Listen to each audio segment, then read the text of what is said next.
Hi, everybody. Welcome to Ask the Amigos for December 2020. This is the monthly show where we answer questions put to us by our lovely, lovely Discord community in the Ask the Amigos channel over at the Amigos Retro Gaming Discord server. Our first question comes to us from Simulant, fresh off the high of his new Amiga Addict magazine print run being sent out to all the lovely subscribers. This little He gizmo. says, and Aaron, I know that this is you are the man when it comes to international affairs. That's Do true. do we actually ever have to worry about China or North Korea, or is a lot of the political mud that is slung mainly propaganda? What do you think, Aaron? We do have to worry about China for sure.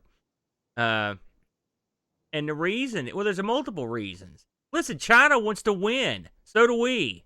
That's so, there you go. I think everyone has to worry about everyone to a certain degree. And I could sit here and talk about China's various human and business and political crimes. But listen, everybody's got their hands dirty. I'm not going to get into it, but I do think we have to worry about them. North Korea, North Korea is one of these situations where I really do feel for the man on the street there, who really has no say in the matter, and really having a bad go of it. The only thing that I think is going to change North Korea is if China takes an active interest in doing something to North Korea, or if someone dies or is assassinated or whatnot, and someone comes into power that wants to drag that country forward. But I don't necessarily think they're a big threat, but not to us. To their immediate neighbors, they could be. What about you? Yeah, I'm with you. I agree. We have every reason in the world to be cautious of China. I mean, but we were the ones that put ourselves in this situation. We're the ones that went over there and we taught them how to manufacture everything, including weapons.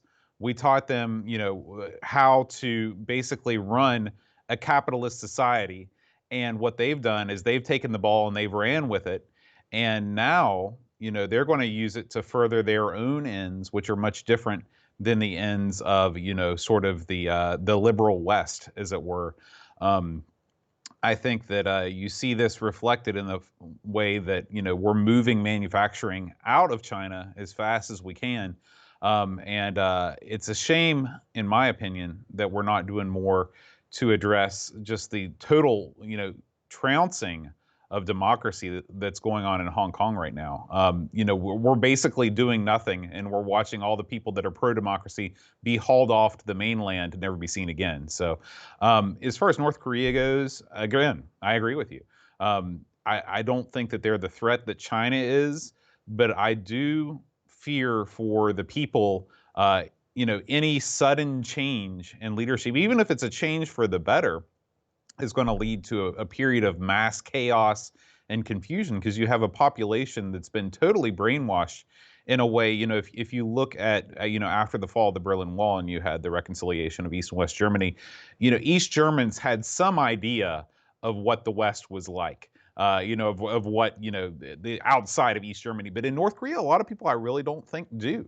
And I feel bad for those people, and plus, the government of South Korea, who's going to have to end up spending tons and tons and tons of money to sort of rehabilitate this country. I do hope for regime change in North Korea, but I hope that it's accomplished without a whole lot of crazy. The sad thing is you've got a couple countries here that are so rich culturally. Their people so industrious. Their country, in China's case, is obviously so vast and varied, a beautiful place. And I hope someday that we can put all this baloney behind us, and we can open everything up and get on with things. But we got to play it. We got to play this thing to the end, and hopefully it doesn't end poorly. Yeah, yeah. Lobsterminator asks, did you used to or currently smoke cigarettes? I noticed Brent puffing on a vape in the Halloween episode, and Lob says, I used to smoke, then I was able to quit thanks to e-cigarettes. Smoking is a lot rarer with young people. I never smoked cigarettes. I do like a cigar. There was a time where I smoked a lot of smaller cigars, Mm-hmm. when I lived up on the mountain. but I wouldn't call myself. I mean, I haven't smoked anything for, you know, probably since New Year's. Maybe I probably had a couple. So I'm not an addicted smoker. E-cigarettes, I've also had some back in the day. It's something else I just don't. I don't want to set a bad example for the boy. You know what I mean? Mm-hmm. I'm not saying here. I mean, me and you both we're known to puff a cigar now and again. Not in your house. That got nixed. That got nixed. That you should tell that story. But I don't. I've never been a chronic smoker. I've never. I think I've tried cigarettes one time in my life, and it was in college. And it was in a party, and I was inebriated, and somebody's like, here's a cigarette. And I was like, okay. And then I was like, man, this really is not my bag. But I was a pretty, I wouldn't call myself a heavy pipe smoker, but I did smoke a pipe pretty regularly around the mid 2000s. I sort of got into it, different types of tobacco. I had 3 or 4 different types of pipes. Yeah. And it's funny because I don't know that I ever really enjoyed it, because as anybody that's ever smoked a pipe will tell you, especially when you're first starting out, 95% of your time smoking the pipe is just trying to get the darn thing lit. Yeah. That's why you have to find a really solid pipe and a good tobacco. I also did some pipe smoking up on the mountain, and I've had some real fancy Russian wooden made, these awesome looking pipes, and they sucked. Mm-hmm. I couldn't keep them lit. Yeah. And I've heard people say, "Oh, it's an art form." I say, "No, it's not. I know how to light freaking tobacco. It's just that they don't stay lit." And so you're right. That is a part of the issue, is just trying to keep something lit, and it depends on the pipe. It depends on what type of tobacco you're smoking. Right. And it's such a hassle. I'm just like, I love the idea of smoking a pipe. Like when you think about Sherlock Holmes, pondering something, smoke. That's an awesome image. I used to smoke while watching those Sherlock Holmes episodes. I would always have one in, just like Sherlock. That was part of my relaxation. It's funny you should mention that. Right. And so, I still have my pipe collection. I actually have some of my great grandfather's old pipes too. But I very rarely indulge anymore. It's funny, the story that Aaron's talking about. You were with us, weren't you, when we went to the cigar bar? Mm-mm. Okay, so it was I never got to go to that. It was me, and it was Chad, and Brent. Okay, it's the rare trifecta. We rarely do things with just us three without other people being there, but those were the three. And we went to this cigar bar. It's called Almost Havana, which is a play on the West Virginia, Almost Heaven. Good name. It's over there by the Taste of Asia. Yeah. And so we went and we spent probably a couple hours over there. We smoked a bunch of cigars. I also was drinking Ale 8. They had some Ale 8 over there. Really? And, yeah. And that's so surprising. I was drinking some Ale 8. That's a Kentucky thing. Right. And when I came home, Chad and I came home, and we went down to the basement. We're just sitting talking, and Eve comes in. And I've never seen, what is the thing in The Exorcist where her skull splits in two? What do you call that? A conniption or something? Exorcist. That didn't happen in The Exorcist? I don't know what you're talking about. The chick's head spun around in The Exorcist. Oh, okay. Anyway, Eve came home, and I've never heard her so upset, because she thought, because when you spend a lot of time in a cigar bar, you're going to smell like cigars for the next 2 to 3 months. And she came home, and she thought we were smoking in the house, and she was very, very upset. And then I had to calm her down and tell her. But even then, I'm pretty sure I had to burn those clothes. Like, you're not getting that smell out of clothes. So, and that's another big reason why I stopped smoking, was just because, like, I just hated having that smell on me afterwards. Yeah. So. If you go to back in the day, anytime you went to a bar or club, you always came out smelling like that. So yeah, I'm not surprised. I never got to go there. I don't know, that a cigar bar. I think of something like the Diogenes Club in Sherlock Holmes lore. It was nothing like that. That's what I would go to, something like that. Going to a strip mall and smoking beside the Asian restaurant. Didn't do it for me. Yeah, you made the right choice. Yeah. If there was a like you said, one of those clubs in the like British a gentleman's club that's not the strip club, yeah. Right, like the Drones Club in the Woodhouse novels. That I'd be down for sure.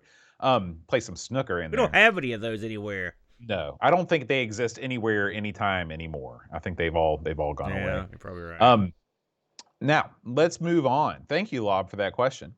Checote asks, if you could only play video games on a single modern console, with no jailbreak, homebrew, or emulators, which would it be and why? Switch. That's easy. Because they've got a robust retro scene. They've got legal Nintendo approved store with all kinds of crap in it. Plus, you've got the whole all the stuff that they make for the Switch. Plus, it's portable. Mm-hmm. And that's funny because I could count the number of minutes I've played a Switch on two hands. But I mean, I know enough about it. Part of it listening to Pixel Guide and I get the full scoop of what's going on the Switch. That'd be the one I would choose, Bo. Yeah, I'm right there with you for the exact same reasons that you mentioned. Yeah. So, all right. Next up, we've got Lord Soup. He says, is there a failed machine you'd like to resurrect for a second run, like the Jag or the 3DO or the CPC Plus? With that resurrection comes a couple of dozen new releases and some quality of life tweaks. What do you think, Aaron? None of those. I don't know. The Jag is tempting on the basis that it was never only homebrew has fully tapped the Jag's potential. Because of the laziness of the way things were done on it. So the Jag is. If I could resurrect it, I would probably pick the Vectrix. To be honest with you, that's a great choice. It's got a thriving homebrew scene that has taken the original hardware and made it sing. So you know that the 12 or so new releases are going to be dynamite. Mm-hmm. Plus, it's unique. Again, we've talked about the fact that it's got its own built-in monitor. It's got vectors, great sound, good controllers, multiplayer. So I would probably go with go with the Vectrix. And I never thought the Vectrix got a good shake. It wasn't in wide enough release, I don't think, and it was released at the bad time. So that's the one just off the top of my head. Yeah. I'd go for the Atari XEGS. Really? And I'll tell you why. Yeah, I gotta hear this. So part of Lord Soup's question is, with that resurrection comes a couple of dozen new releases. How many new releases did the XEGS ship with, Aaron? I don't know. No, Zero. Probably none. I was going to say zero. All Atari did was repackage some of their stuff that was almost 10 years old and slap it back out there on the market and say, hey, it's new. That's no good. That's crap. What I'd like to see with the XEGS resurrection is, like you said, some of the homebrew stuff that's really showing off the potential of the system.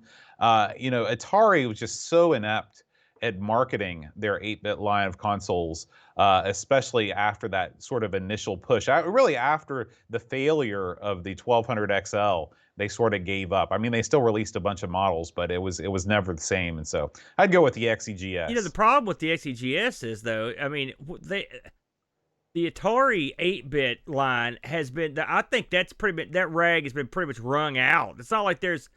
I mean, do you think there's what else could they squeeze out of this thing? I mean, do you think there's a lot more potential that was never tapped? Sure. The legacy. It doesn't do anything that the 8-bit line doesn't do, right? Well, all you have to do is look at the modern releases over on Indie Retro News to see all the new stuff that's coming out. Now, could you do that with any of the other 8-bit releases? Sure, but the XEGS was the last one, and it was cool. It's got an awesome color scheme. It's got a detachable keyboard, so you can use it like a console. It's got the light gun. I'm looking at an XEGS here, as you know. Thank you very much. The fact that this thing was released in 1987 is unbelievably ludicrous. It is. It really Atari is. was a company, they couldn't, it was like Brewster's Millions. They couldn't get rid of their money fast enough. I mean, it was like a fire sale of cash. It's like, I mean, it's amazing. I'll tell you this, though, because I was reading up on the XEGS the other day. And they manufactured 100,000 units for Christmas the year it was released. Yeah. And they sold every single one of those 100,000 units. Yeah. So. It's sort of like Atari CD32 in some ways. Well, no, come on. It's the XEGS was wildly more successful than the CD32. No, you're missing my point here, though. It was a dumb idea, and it done poorly, and then released without any support, and then it died, and the company died. It is sort of interesting because, in a way, you're right, but in a way, I would disagree because the CD32 was like a step forward where you're taking a 1200 and you're turning it, you make it in a very small footprint and you put it out as a console. What Atari did was they made, I mean, their Atari 8-bit line there were no steps forward. It was like 8,000 steps sideways since the launch in '79. If you think about it, the ACGS was a step backwards because some of the units didn't include a keyboard. Right, So right. So, you know, in a way, I can see what you're saying, but in a way, Atari was worse. Even though, from a business perspective, I mean, you know, every unit they had, I'm sure the markups, you know, they could probably manufacture these things for pennies on the dollar because the technology was so old at that point. We could agree that both companies were idiots. Yes. All right. Yes. There you go. Flack asks, and this is a good question: who should replace Alex Trebek as the host of Jeopardy? The name that jumps into my head, I don't know how old he is now, but the immediate name that jumps into my head is Ben Stein. Do you know who he is? I do know who Ben Stein is. I think that he's too old now. He may be, but when I think of sort of a monotone quiz show guy who people consider a genius, that's the guy that pops into my head. I mean, I don't know who they're planning on sticking in that spot, you know, but I can't think of anybody right off the top of my head that is like a surrogate of Alex Trebek. What do you got? I would go with the guy that plays Sheldon. Yeah, I hate that guy, and I hate that show. So that would be bad. Too. And I'm sort of ambivalent about the man himself. Isn't he a comedian though? I mean, do you want? Is that the flavor the show's you know what take? Ben Stein? You know what Ben Stein was? Yeah, he worked in the Nixon administration. Right. He was a politician. Is that the guy you want on your side? Somebody that propelled Nixon to where he ended up? Did you ever watch his show? Win Ben Stein's money? Right. I thought he was. I mean, he's not an idiot. I consider Alex Trebek not stupid, but he's also not funny. I don't think I want like a Richard Dawson type up there. I just want some kind of stoic, non-funny stick figure who can occasionally make a dry comment. Like, right. I know what you mean. You know what he's I'm saying? Hard to replace. Here comes Sheldon's goofy-looking butt up there in a suit. Hi, my name's so and so. Welcome to Jeopardy. Not like it. I'm not my. I mean, it's your opinion. I do share your hatred of Big Bang Theory. Yeah. It's an awful show. It but, offends me as a TV viewer and a human. Yeah. But I just think I can see Sheldon doing that. Okay. Chris Folds asks, eyebrows, pluck, trim, or let them grow wild? You know, who asked this? This is Folds. Folds, it's funny you should ask that because I have strong opinions on eyebrows. Very strong. There's nothing I hate more than a sucker, usually a chick, who shaved off their eyebrows and then put that fake gimmick on their eyes. Mm-hmm. Like, you can even get tattoos of eyebrows and put up there.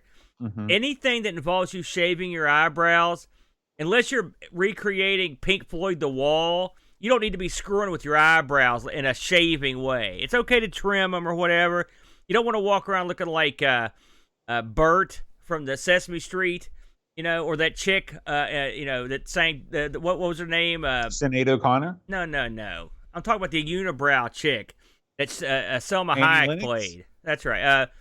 You don't want that. So you don't want one single brow. That's no good. It's okay to trim it. You know, shaving them down into like little points and stuff. I don't like any of that stuff. It's just weird looking. You know, it doesn't look natural to me.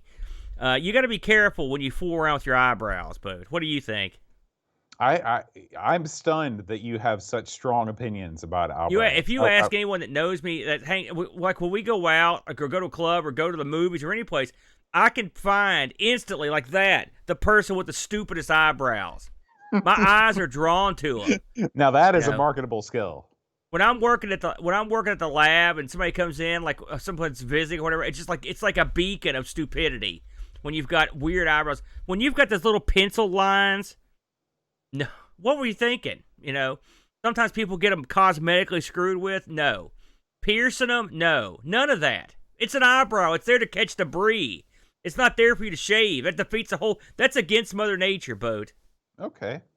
I share none of your strong feelings. I can only speak for myself that I have one of those multi-trimmers.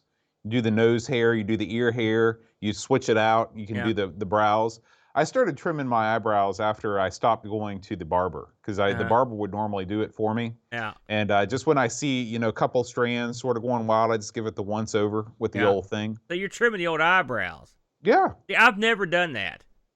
For a Maybe bunch you don't of reasons. have to. Maybe you're gifted follically. Well, maybe. But I mean, let's face facts.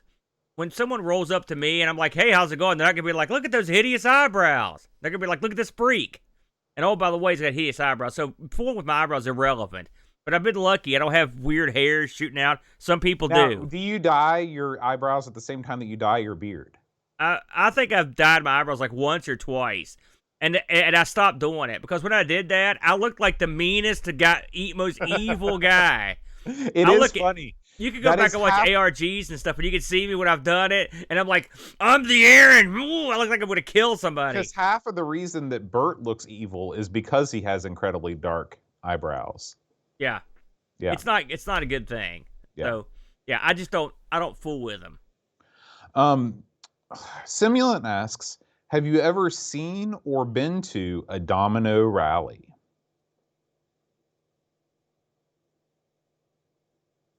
No?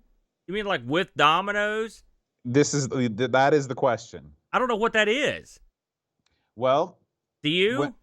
In the 80s, there was this toy called Domino Rally, and they would sell these sets. And this is like for kids that were too lazy to actually set up real dominoes. You'd have a piece of plastic and the dominoes would be stuck in them with little tabs, and you tilt it up and all the dominoes go whoop, and then you put it down on the ground and you make these wild sets like a train set. And then and you knock all the dominoes down. And in the commercial, in the center of it, you got this huge rocket that launches off, in the middle of the living room. And then you scream, "Domino Rally!" Did that really happen, or is that the way you saw it happen in your mind? It's hard to say. It's hard to say. So let me get this straight. There's some kind of gimmick to help you lay dominoes down in a row? Right. Weak. I can't believe you've not heard of this? You've never... Listen, you know those suckers that put down like 1 million dominoes? Right? Right. And then they hit the little domino and they all fall down and everybody stands back in awe, right? Look at all this work. If I knew a sucker had some kind of gizmo to help him lay those down, I just turned a channel. Yeah. I don't think that this is for people that are very serious about their dominoes. Okay, this is for lazy bums. Is who this is for. Be a man and lay your dominoes down old school. I remember watching those old domino gimmicks, and they'd put index cards in there to keep the dominoes from wrecking the whole structure. You know what I'm saying? They didn't have some kind of rack that you laid down with a rocket ship going off. And if they did have a rocket, they built it out of dominoes. It flew on dominoes. It was fueled by dominoes. They didn't have a thing. So no, I'm not going to one. I'm out. Okay. Let's see. Figgy asks, and this is a question just for you, Aaron. When reviewing games, which aspects do you find yourself most often disagreeing with Boat on? Well, as you know, but I don't review games because that's too... You've got a real hang-up about this word. I don't. I just take a look at them and give you my opinion. Because to be a reviewer, it takes more time and attention than we have. That all said, when I have a look at one of these games... Now, what was the rest of the question? I got hung on that part. Like I said, which aspects do you find yourself most often disagreeing the most with me on? It's not like every time there's a certain game you love it, I think it's crap. I don't think that happens. I will say, sometimes when you bury a game, I'm baffled. But often, what's more baffling to me is when you say, and don't tell me this hasn't happened, and because you could go back and look. We'll look at some game. I'm just gonna randomly pick one. Let's say we looked at Two Crew Dudes or something, right? I don't think it's an Amiga game, but let's say we looked at it. Well, I'll be like, yeah, this is a platformer. It looks pretty good. Boat will be like, this is the best platformer I have ever seen on the Amiga. And I'm like, what? and you've called it the best at least 5 times on the show. You love, and the thing is, it's got nothing to do with the quality of the game. I mean, it does, but you're one of these people that you have a rush of joy for these certain games, and you put them over like game. Yeah. You're like JR. You're putting this stuff over. It always catches me. I'm always amused when you do that, and I'm always happy because I like it when you're happy with the games as opposed to burying them. So I'm effusive with my praise. Is that what? Well Is that? as Yeah. disdain. But I mean, is there any one thing where Boat always thinks it's great? Now I'm always like, this guy's an idiot. I can't think of. Can you think of anything? I mean, it's well known that Boat likes point and click adventures more than me. But I mean, it's not like I don't ever not like one. I think that yes. I think that I'm much more sensitive to games that play slowly than you are. Like a game like Gods, that sort of plods along, or a game like Sodan. Like, the speed of those games doesn't bother you, but it really bothers me. So I'm more likely to bury a game that plays slow than you are.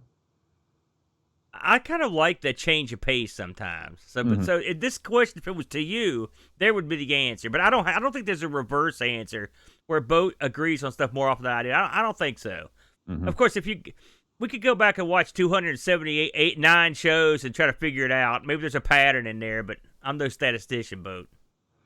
Simulant asks, if you could design a level for Manic Miner, what would it be called, and what wacky stuff would it feature? Go ahead. You don't really see a lot of outdoor levels for Manic Miner, And so what I'd like to do is I'd like to have something that was like fun in the garden, and of course, anytime you've got a level that says fun in it, it's going to be the least fun thing you've ever seen if it's Manic Miner. And have him go about the iconic cover or like title screen of Manic Miner is outdoors. You see like the rising sun, the tractor, and all that stuff. I'd like to see those elements be incorporated into the level, So yeah, I'd go with an outdoor level of Manic Miner with a lot of farming implements. If it was me, we're here in West Virginia. I got to plug our state again. We got a lot of caves up in here, Boat, and we got a lot of mines, as you know. I would like to see real, actual names of caves, like Smokehole Caverns, Lost Caverns, Oregon Cave, stuff like that, and then obstacles in the cave based on the actual formations in the actual caves. There you go. You base the level on real-life nature. It's a beautiful thing. I like it. Paul, a.k.a. Hermsky, asks, excuse me, there have been many odd simulation games published in the past. What wacky sim would you like to develop? Sim Podcaster. That's it. You got to go through all the crap, that like the editing, the screw ups. You've got to get frustrated when your internet doesn't work. Stuff. Yeah, I mean, and I don't mean us. I mean like a big time guy where like they get abused. You've got to answer all the abusive mail, and maybe occasionally get a lawsuit laid on you. Or you've got to fight for a percentage with YouTube. There you go. There's my game. I'd go with bookbinding, Aaron. Bookbinding, the simulation. Oh, God. You get your pages laid out. What can compare to the excitement to putting all the pages in order? And then you use one of those things that looks like a big cleaver to cut all the pages exactly. And then you take the needle and thread and you painstakingly sew each sheath together. Yeah. Between the two of us, who's done actual bookbinding?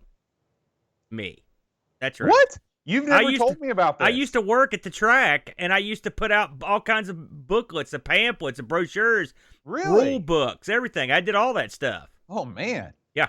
And by the way, there's a needle and thread. This isn't medieval times. You smash all the stuff into this gimmick, and then you paint the end of it with this adhesive. That's how you do it. Maybe I'd have to change the title to Medieval Bookbinder. That's it. Yeah. But yeah, I can tell you right now, having done that, that's not game worthy. No good. Figgy asks, what's your favorite cheese? Oh, I'd say I like Swiss cheese a lot. That kind of generic, isn't it? Yeah. What do you go ahead? Make me look like a jerk with some fancy pants cheese. I like many kinds of cheese. So I like a good soft cheese, like a brie. You ever have brie? No, maybe I don't know. Well, it's the kind that comes in the round thing. Yeah. and then you can bake it if you want to and make it all gooey on the inside. No, I don't think I've ever had that. No. Okay. I like brie, but I also like a Munster or a Limburger. You know, one of those strong smelling cheeses. The kind of cheese that I don't really like is the extremely hard cheese. I just, like you get this and it's so hard. It's like you can't really ever taste it. All you get is the texture, and it's sort of chalky. So I'm gonna go with brie. Brie's a good cheese. Okay. Lord Soup asks, I think a CD drive expansion would really have helped the Amiga in its relative youth. Do you agree? What thoughts on wide say yes or no do you have? Depending on how early we're talking, I'm trying to think of when I saw someone with a CD-ROM back in the day. Because it's not like in '85, everybody was plugging in their CD-ROM. Like these, Right. it took time, Like I didn't have one for the computer for a long time, and but they were available, If the Amiga had a working CD drive that was sold at a decent price, it'd say, anywhere around 90. I think that's early, isn't it? Well, the problem is like, when did you start seeing CD-ROM titles really flooding the market? Well, and how close to that was the death of the Amiga as a commercially viable platform? When CD-ROMs games sold CD-ROMs. Okay, so they were available. The second CD-ROMs were available to sell. They were moving CD-ROMs. Okay, so you've got your Seventh Guess and your Miss and all that jive. All right, they're all right. And I'm pretty sure Miss came out in '94. All right, so it was a couple years after the CD-ROMs have been around. So let's say Seventh Guess came out in '93. Right. So let's say, and there were CD-ROMs before that, but that's when you had a consumer buyable, something you could afford that came with some stuff you wanted. So let's just for fun say the Amiga had a CD-ROM that was affordable in '93. Okay, would that have made much of a difference? I don't think it would have, because that's when the tables had already turned. The one thing the CD-ROMs brought with them was compressed data for video, for example, and eventually, without some sort of graphical update, 3D acceleration. Yeah, well, it was just the Super VGA had left was going to leave the Amiga behind unless they upgraded something better. And so I just don't see a CD-ROM being the lone thing that could have saved it. So I'm going to answer no. I don't see that. Yeah. Whenever you mention CD-ROM and Amiga together, there's always people that jump out of the woodwork and proclaim, I had a CD-ROM for my Amiga. Because the CD-ROM, you could get a CD-ROM for your Amiga. Yeah. The thing is that there just wasn't any software. If you don't have software to push it, then why do you have this thing? And even when the CD-TV came out, if you're going to play those titles, a lot of those, a high percentage of those were crap. It sort of reminds me about the conversation that we had about bridge boards yesterday. Okay, so it's like, Amiga fans are over the moon because they've got these bridge boards that allow them to emulate PCs and emulate Macs and all this stuff. But the thing is, the PC, you could have easily made an Amiga bridge board for a PC. The thing is, it was such a minor bit player in the overall market that nobody cared to do it. You could not have easily made an Amiga bridge board for a PC. I don't agree with that. Yeah, you definitely could have. Where they at? If there was a market for it, but there at? wasn't. There was no market for that. And there would have been a market for it, I think. No. I just don't think you could do it. The people that wanted Amigas already had Amigas. Also, the custom. You got to think there's a lot of. I don't think there's enough floor space on a card to put the circuitry on it. To be honest with you, but this is irrelevant. The PC bridge board was there, so the Amiga could put its foot in that pool. This is the Amiga just didn't have the expandability of a PC for a while, and then when they did, Commodore made the wrong moves. It's just like we talked about the Atari. You've got to keep moving forward, or you're going to fall behind, and which is ultimately what happened. Plus, with PC technology being embraced in the office and eventually in the school, you were boned. It's just the way it was. I don't think the Amiga. We all know it's a great machine. No one's saying that, but it was sort of doomed. no one says, man, why didn't the C64 catch on and keep going? It was didn't have the expandability. It got old, and that's what happened. The one thing about the CD-ROM that I do want to touch on is, if you were an Amiga owner and you were watching PCs step up, equalize themselves with the Amiga, and then sort of move forward, and then they get a CD-ROM and you don't have one, it was demoralizing, and it was a sticking point. That's why it gets brought up a lot. Was Magic Carpet a CD-ROM game? It was, Magic Carpet, I don't remember, but it wasn't available on the Amiga, and it was. That's what I mean. I was wondering if it was like the 1-2 punch of not available on Amiga and also on CD-ROM. The two games I remember thinking to myself, this is bad, were X-Wing and Magic Carpet. Neither one. That's what effectively caused me and my buddy to look at the PCs, because this thing's done. And plus, when you're reading the magazines and stuff, you can see the writing on the wall, and the writing sucked. And there was no.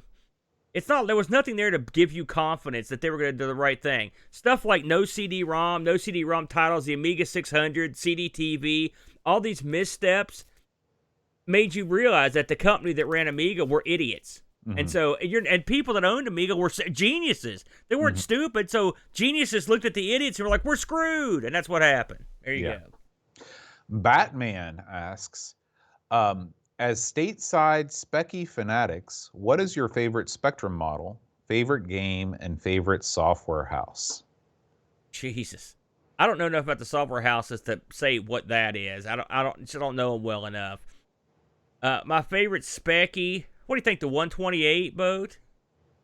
Well, I mean, I don't know. You're answering this question about what your favorite model is. I mean, do you have a thought on it? Oh yeah.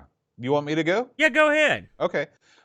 So looks-wise, it's got to be the original 48K. I mean, it's iconic. Okay. It's small. Yeah, it's tiny. It's like the Amiga 600. I like things that are tiny, that have a small footprint. However, usability-wise, it's not the best. I really like the +2 that we have.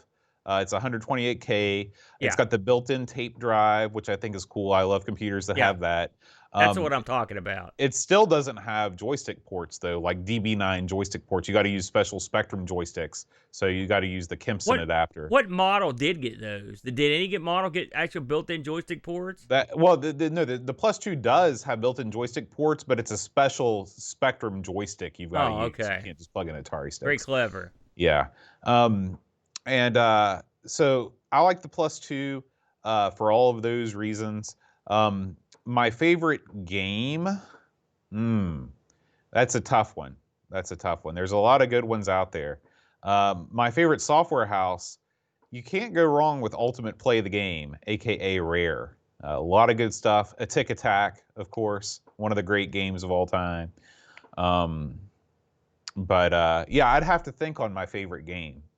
That's a tough one. I'm the same way. I agree with you. I like the and of course, one thing that I should mention is I haven't had that much time with any of the Spectrums physically, because Boat's got them. I had the little one where I was fixing it, and the footprint's outstanding. That's an amazing little device, frankly. Yeah. But I do have to say I do like the built-in tape. I think that one looks cool. Gosh, I'm trying to think what my favorite game on there was. I mean, it wasn't my favorite game, but one of the best looking games was that Drift game, which that keeps popping up. That was a really cool game when it came out. I was stunned when we saw it. I don't know when it came out, but when we saw it, I was very impressed with it. So I would say that's in the running. Chaos, of course. I love that one. I'd say that one. Okay. And Frodo and Hermsky both educate us on this. There's a converter that you can get to make Atari sticks work on the +2. Oh, we should look into that, Boat. That'd be handy. Well, I've already got the thing that goes in I've already got we have the Div MMC feature. Yeah. So yeah. Okay, coming up next, it's Retro Jerry. He asks, what one food did your parents feed you as a kid that you won't ever eat again? And he says, I will never eat SpaghettiOs again. I like SpaghettiOs myself. That SpaghettiOs, well, the generic version, were a key element of my diet back in the day, and probably will be again. Food my parents fed me that I'll never eat again. I have to think about that. most of the stuff that they fed me, I ended up liking. You know, I don't remember. I mean, there's a lot of stuff I don't like, but my parents didn't like force me to eat it. They knew pretty early on. It's like, yeah, this guy doesn't like spinach, for example, or celery. You know, stuff or lettuce, stuff like that, healthy stuff. Shocking to hear. I can't help what I like, Boat. You know. What about you? Spaghetti. You don't like spaghetti? I hate spaghetti. Why is that, Boat? I've thought about this a lot because I like pasta. Like I like fettuccine Alfredo. I'll eat that all day long. I think it's the thickness of the noodles. Spaghetti noodles are a little bit thicker, a little bit tougher. And I'm not crazy about spaghetti sauce either, like the red sauce. I like an Alfredo sauce, but I like pizza sauce. Pizza sauce and spaghetti sauce, not the same thing. So my parents used to make me eat spaghetti. I hate spaghetti. I also hate SpaghettiOs, obviously. I do like ravioli, though. I like some of that Chef Boyardee ravioli. Yeah. It's odd. I feel bad for you not liking spaghetti. I do too, because that's a food that what if you made it with like I never use spaghetti noodles when I make it. I use like what's the round cylinder noodles or bow tie or something. Yeah. You'd eat that though. You wouldn't have a problem with that. Well, yeah, I mean, I would eat that more readily. But you wouldn't you just don't like the sauce, the meat sauce or whatever, huh? Yeah. Fair enough. I understand. Let's see. Simulant asks, have you ever considered going big with Ask the Amigos and having it as a general show with questions from just anyone out there? It's a very therapeutic show, and I think the general public would love it. We sort of do that, don't we? Well, no, we don't. We limit the questions that people ask from just the Discord channel. Does he mean just like taking questions from the audience type thing, like Carol Burnett? But like if we had an email address like questions@amigospodcast.com. The only problem with that, it's funny, I thought about that. Remember when you did the call-in thing that one time? That's much more doable now than it was then. But the problem with that is, listen, I trust all of our friends in Discord. It's not just because they're giving me $1 a month, or it's just because I've been with these people for years, a lot of them, and I know they're not jerks, or they're not going to ask real stupid questions that are insulting or make someone feel bad, right, or are things that would get us in trouble. And so when you open this sort of thing up to just your average schmo, and hey, listen, I'm an average schmo, but there's a lot of average schmoes that are also jerks, and they're going to try to get on and cause trouble. I mean, I guess if you moderate the questions, you could do it. I never really thought about it, but I never really thought about this as a proper show. But I mean, I guess it is now. We do one every month, so. Well, there's a couple things. One is that I like giving our Discord community, perks for supporting the show. To me, this is one of the things that you can do. $1 a month, I've said it before, is just such an inconsequential amount of money. If you have any interest in watching the show on a regular basis or not just our show, any show, if you can't shell out $1 a month to show your support, I mean, what are you doing? But that's the first thing. The second thing is, we do Ask the Amigos once a month, and it's a long show. I mean, it's at least 2 hours. We're about halfway done with the questions, and we've been running for about an hour. If we opened it up to everybody, I'm not saying there's this glut of people that are dying to ask us questions, but it would make it longer, and we'd have to either whittle down questions from our Discord community to get other people's questions, or we'd have to make it more than once a month, and I don't know how feasible that would be. I do love the show though, and I will say that the idea of just letting people just ask. I mean, I can't understand why people want to hear what we have to say about stuff. I never understood that, but if more people wanted to ask us questions, I mean, I wouldn't be that wholly against it. This show, I don't have to prep for it, and it's all off the cuff, and there's part of me that likes that. So there you go. Rob says the lady that shaves my eyebrows has some questions for Aaron. Hey, bring her on. Rob, are you kidding me? All right, this is question number 2 from Simulant. He says, a quick Bond question. All right. Odd Job or Jaws? Who would win in a fight? Well, in real life, if the two actors were to square it off, Odd Job would have beaten the tar out of Richard Keel, or I believe is his name. Okay, you're going to have to remind me. Odd Job is the guy with the hat, and Right. Jaws is, of course, the guy with the That's jaws, right. right? Okay. The actors that played them, I mean, the guy that played, I believe his name's Richard Keel. The guy that played Jaws has been around forever. Like he was in the old Wild Wild West show. He was in the old Twilight Zone. He was in the old Star Trek. He's been in everything. If you need a big lumbering silent oaf, that's your man. So he's old. He was in Happy Gilmore, for God's sakes. I mean, he's old, okay?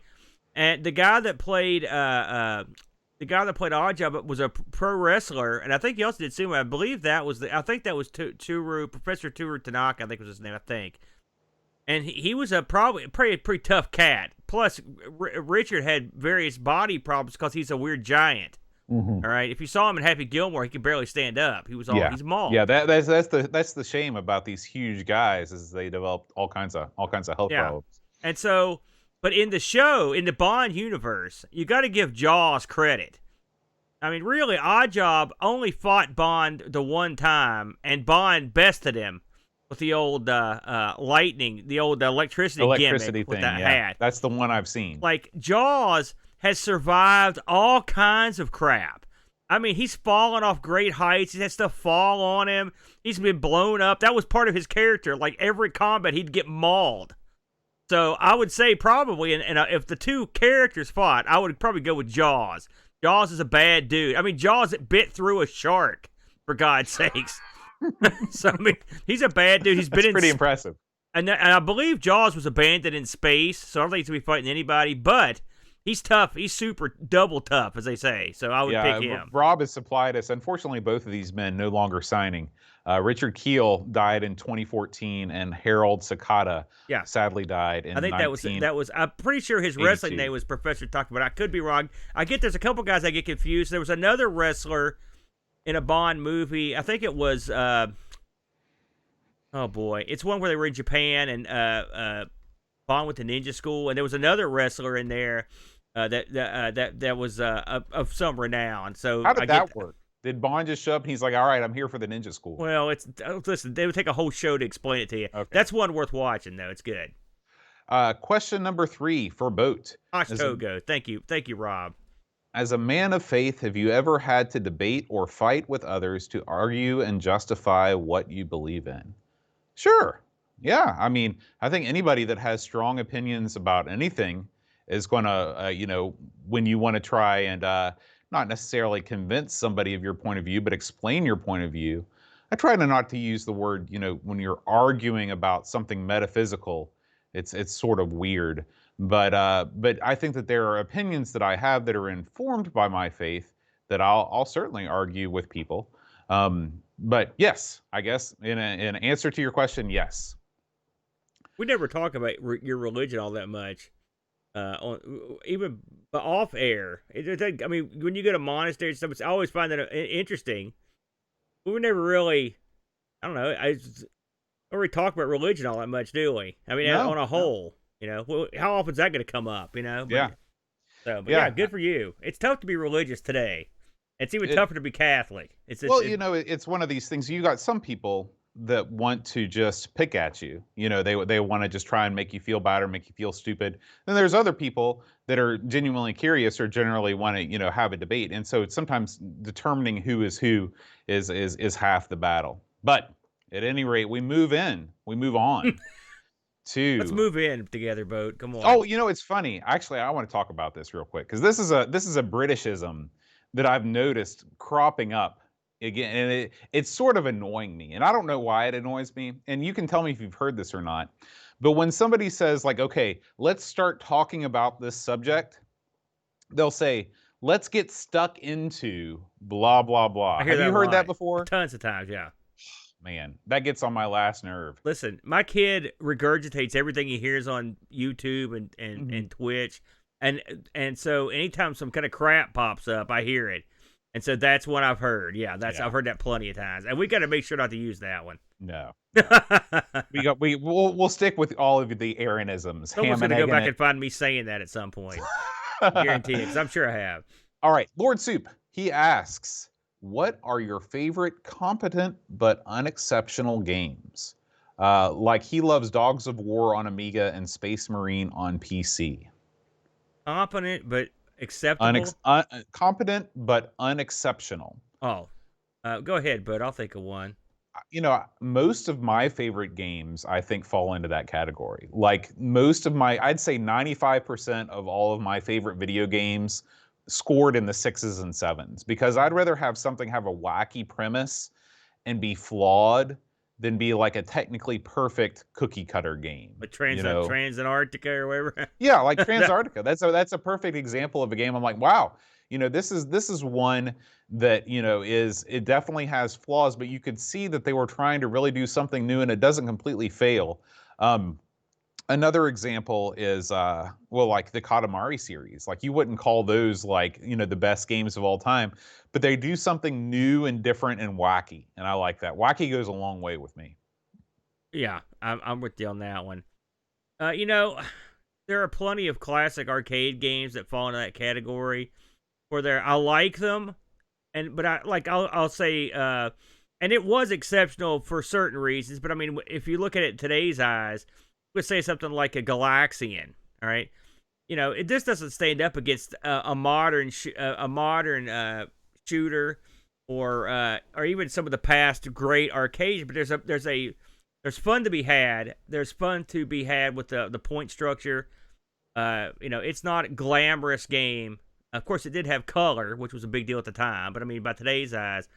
So there are plenty of arcade games that fall into that category, and I would probably pick that one. A lot of people don't like Galaxian, but that's one I come back to occasionally just because I find it interesting, and it's just a step up from Space Invaders, so it's not real boring, you know what I'm saying? Mm-hmm. But it's not Galaga, where you have Right. to, it's Manic, so it's somewhere in between, and it works out okay for me. I've always just viewed Galaxian as like you said, like a stepping stone. It's a stepping stone. You had to have Galaxian to have Galaga. You couldn't have jumped from Space Invaders to Galaga. You have to have something in between. So, all right. Bundy asks, this is an interesting, and again, this is something that I don't think that we would necessarily say in America. What are your favorite bread spreads? Jelly. I like peanut butter and jelly. I hate to say it. When I've got it, I like apple butter a lot when you can get it. Again, I mean the good stuff. That's some kind of crap. Right. Like you can go to Bob Evans Farm and get it. You ever had theirs? Real good. Dude, all the time. Yeah, really? Whenever I go to Bob Evans, like the restaurant, well, I'm talking about his actual farm. Butter. Oh yeah, I haven't been there since 8th grade. His cider's good too, by the way. Man, I got a jug full of that cider, and I was drinking that on the bus on the way home. Like I got like a gallon, because they sell it in. I think they only sell it in gallons. Yeah. And I had a combination worst stomach ache ever and having to pee at the same time. It was not a pleasant experience. Did I tell you I'm sure I've told you my Bob Evans cider story. You should tell it again. It's been a while. This guy wouldn't give me a drink of his cider. He was being a jerk, and we were at Bob Evans Farm, so. He took a big swig in front of me to be a jerk, so I grabbed the bottle and just tipped it up, and I wouldn't let it come down. And so he had to try to drink all the cider. It was one of those, like, little things like a milk would come in, And so it ended up pouring all over him. He had cider all over him. It was all sticky, and there was a crap load of sweat bees at Bob Evans. And so this guy, the entire rest of the day, this guy was covered in sweat bees. That's what you get for not sharing, Boat. You get that. You have to pay. Taught him a lesson. Yeah. But as far as my favorite bread spreads go, if you break it down, like savory or sweet. Sweet, I'm a big apple butter guy, so I'm glad you said that. I like apple butter a lot. I'm also a big marmalade guy. A lot of people don't like marmalade, but I like it. There's just something about that like sour bitterness and a good like orange marmalade. So I'll go for those two at Bob Evans. Those are when they bring out, the little jam trolley. I always go for those. I dig right through the Concord grape. You throw those away immediately. I like those. But let me ask you now, how much of this crap do you actually store in your house? Almost nothing. Yeah. I mean, how often do you spread crap on bread? I mean, like my parents used to serve not very often. Yeah. It's funny. I think that it is something that I can only speak for us where we are. But I think bread spreads are definitely a bigger thing with the Marmite and the Vegemite and all that stuff. The salad cream, it's definitely more of a Commonwealth thing. Yeah. If you're under the Crown, you're going to be doing a lot more of that I than think if you're under the Donald. I think with our parents, it was a bigger deal. Like my mom used to serve buttered bread with every meal. Yeah. And I never do it. That's true. My grandmother, whenever she eats a sandwich, she'll put butter on the bread. Yeah. Yeah. Interesting. And Maybe it's a FYI, I generation don't thing. even use real butter. I never keep real butter in the house ever. Really? Yeah. I So don't you use just- it that much. When I do, it's always the low fat stuff. What do you have? The shed spread country I crock? think I can't believe it's not butter. The spray, and then in the crock, I think I do have one of the ones you mentioned there. Yeah, the Yeah. ones in the gray. Yeah. Yeah. All right. And I've never let's see. tried Marmite. I'll see commercials I guess for it. I should tell about you. So Marmite, I've had Marmite. I think I've had Vegemite too. I think Graham might have sent us some Vegemite. That I've had. Yeah, they both, to my untrained palate, they taste very similar. They're both very salty. It's almost like putting some potato chips on some bread. Did you see that just now? I know it. I hurt my elbow, and so I can't do anything. My How did you arm hurt just, your elbow? I think I heard it. It was either one of two things. I either heard it moving Luke's new bed into his room that weighed 1,000 pounds, or Luke jumped on my arm with both his knees, and I think it could have been that. Yeah, So, it could have been that. It could have been that. Well, we fight hard. How is that working out? Is Luke does he have the remote control? Is he adjusting it? First of all, he sleeps better than me and you could ever dream of sleeping. Oh, I'm sure. So yeah, it worked out good. He thinks That's he's awesome. a big man, and he is. Well, He's got a bed that costs more than my first car. Yeah. Yeah. All right. Jason Warnes has a couple questions from us for us. Good buddy from Canada. The Great White North. He says, when it comes to cakes, homemade or store-bought pre-made? Homemade, yo. If you could get some sucker to make you one, if that don't happen that much, I'll take a homemade cake any day of the week. What about you? I'm not a huge cake guy. If somebody were to line a dessert tray for me, I would probably go to the cake last. I will go to the cookies and the brownies before I go to the cake. What do you like more, pie or cake? I'm not really a big pie guy either. I like my foods bite size. I like being able to go down on the plate, get a little something, shove it in the pie hole. Except it's not pie. Man, this is where I disagree with you every time. Where would that? Just So like the previous what kind of cake do you like? What kind are you offering? I mean, look at me. What do you think? I don't know. I've never made a cake I didn't like. I love them. Love them all.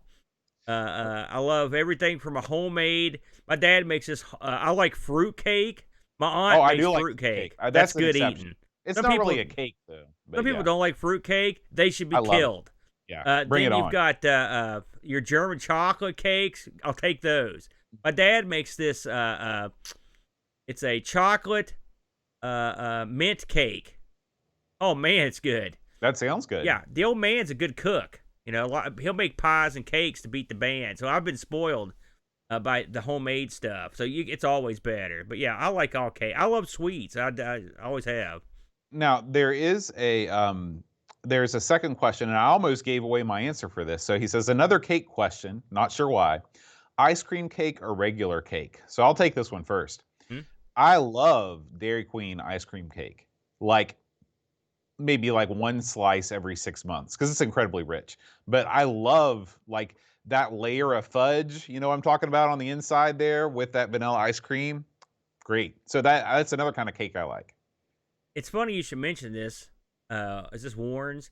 Because I just had ice cream cake earlier today, and I didn't like it because Tree doesn't like chocolate, and she also doesn't like real icing. So they went to TCBY and got one of these vanilla cakes with some kind of that crap icing that's not really icing. It's more like I don't know what it's no good. So this cake was no good. I'm not a big fan of the old ice cream cake. I mean, I'll eat it obviously, but I would rather have a traditional birthday cake myself. I don't like cake and ice cream. You've never been to Shoney's. What happens is the ice cream starts to melt and it gets mixed in with the cake, and that's no good. But I like, come on, John, you're booing TCBY. Are you kidding me? The chicks that work there deserve your praise. Anyway, because they're hot. If you ever been to Shoney's, they have the famous Shoney's hot fudge cake. You ever had that? I think most of the Shoney's had closed by the time I was They're 5. still around. I know there's one down in Bell. I went and ate at one in Flatwoods I a can't while believe there's back. still one in Flatwoods. Yeah, That's high there's price a real there's a estate there's a over there. mall down there, and man, they had the hot fudge chocolate. I mean, when I was a kid, like this, as a child, like this was like an event that was like right up there with Christmas and your birthday, where these trips to Shoney's to get this hot fudge cake, because it was like this was the best that you could get as a kid. Was this Is cake? this better than the mountain mudslide? I don't know what that is. Whenever we have your favorite dessert thing Oh, you comes mean? up. No, yeah, that it's a whole different dessert. No, it's not better. Nothing's Okay. better than that. What is the name of that, just for the record? You talking about the Mississippi Mud? Mississippi Mud. That's Yeah. right. You know, That's right. something else. I don't know if I mentioned this on the show. I know I talked about this on some stream. My, Tree's mom went to the bakery that day. She goes, "Hey, do you want something from the bakery?" I'm like, "Yeah." I was like, "Get me a ladyfinger," right? And so she went in there, and the bakery had never heard of ladyfingers, and they sent me a freaking cream. They sent me one of those cream cone things home. You know what I'm talking about? You don't visit that bakery again. No. Who hasn't heard of that? Right. Ladyfingers? You know what I like is the old Spring Hill hot dog. You ever have one of those? Yeah, you kidding me? Spring Hill? Yeah. That's the bakery you want to visit. Those are good eating. Yeah. It'll cost you, though. Yeah, they're expensive. All right. Let's see. Kit, steering away from the cake questions, he says, I'm hungry now. Guitar Hero or Rock Band? Rock Band. Yeah. Rock Band. I've got my instruments right there. Time. Why would you prefer Guitar Hero over Rock Band, I guess is my question. It was first, and then Rock Band ripped off their gimmick and just made it better.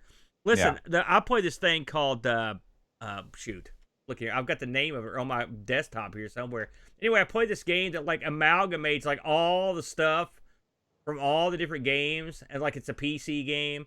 And so I'll play that a lot. The problem with that one is you can't sing, and that singing's part of the fun, you know? Singing's all the fun. I miss so much getting together with the boys. Yeah. And playing Rock Band and getting liquored up, playing liquored up Rock Band. That's the best, Boat. And I miss that terribly. And I play sometimes in my room and people laugh at me. There are some songs that I only know through drunken nights at Matt's with Rock Band, like that werewolf song. Yeah. What's that werewolf song we always do? Curse of the Werewolf. Curse the Werewolf. That's a great song. God bless, that's a great song. I haven't heard that since we stopped playing. Oh, I'm going to get sad, Boat. But yes, we all love Rock Band. Boat, me, all the boys. We play the crap out of some rock. And we've got a hacked version of Rock Band.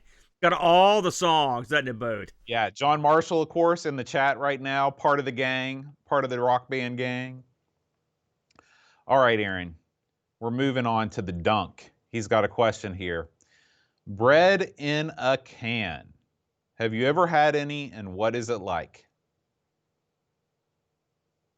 He doesn't mean like croissants and stuff, does it? Where you put them in the oven? He doesn't extrapolate. So maybe. Yes, if you count that, where you pop them open, you make biscuits and stuff. Pillsbury, I have those every week, and they're great. So yes, if there's some other type of bread in a can that you just take out and eat, I've never had that, Boat. Have you? No, I remember that there was a meme going around. This is very, very old now. Remember the old I Can Has cheeseburger? Remember that old shtick? Well, there was a can. It was canned cheeseburgers. So think about how awful that might be. But it was true. But I've never had it. But I have had, like you said, the Pillsbury. That's, I've made from scratch. I've made puff pastry from scratch. And it is not worth the effort. Some things are worth the effort to do. That's not one of them. The Pillsbury stuff tastes great. You put it in there. What I like is those layered roll. They're like biscuits, but they're layered, and they're like, man. We have breakfast for dinner sometimes, and I always make those. They're good eating, and even the doofus can make them. I can make them. So yeah. Let's see. Chris Folds asks, what are your Christmas traditions? For example, we always make a gingerbread house, go to the snow dome, and drive around all the neighborhoods to look at the decoration displays. Well, this year the traditions have changed. Sure. Obviously. When I was a kid, every year we had our Christmas tree and stuff at our house, and then the night before Christmas, we would go to my granny's up in Cabin Creek. We had the big house, big tree. big gathering, and it was a tradition every year. We'd spend the night Back there then, some years. Cabin Creek probably wasn't the scary death hole that it's turned into It's now, it too. was it still wasn't great, but it was still everybody loved them. And like I Yeah. said, Papa was a coal miner for like 1,000 years. So everybody knew him. Plus, Right. they went around collecting rents for the coal mine for the owners, so everybody knew him Mm. and liked him. So that was a tradition when I was a kid. And then, as an adult with a kid, normally we'll get everything decorated up and we usually have 2 or 3 trees. This year we just did 1. Traditions are changing here at the old house for the obvious reason.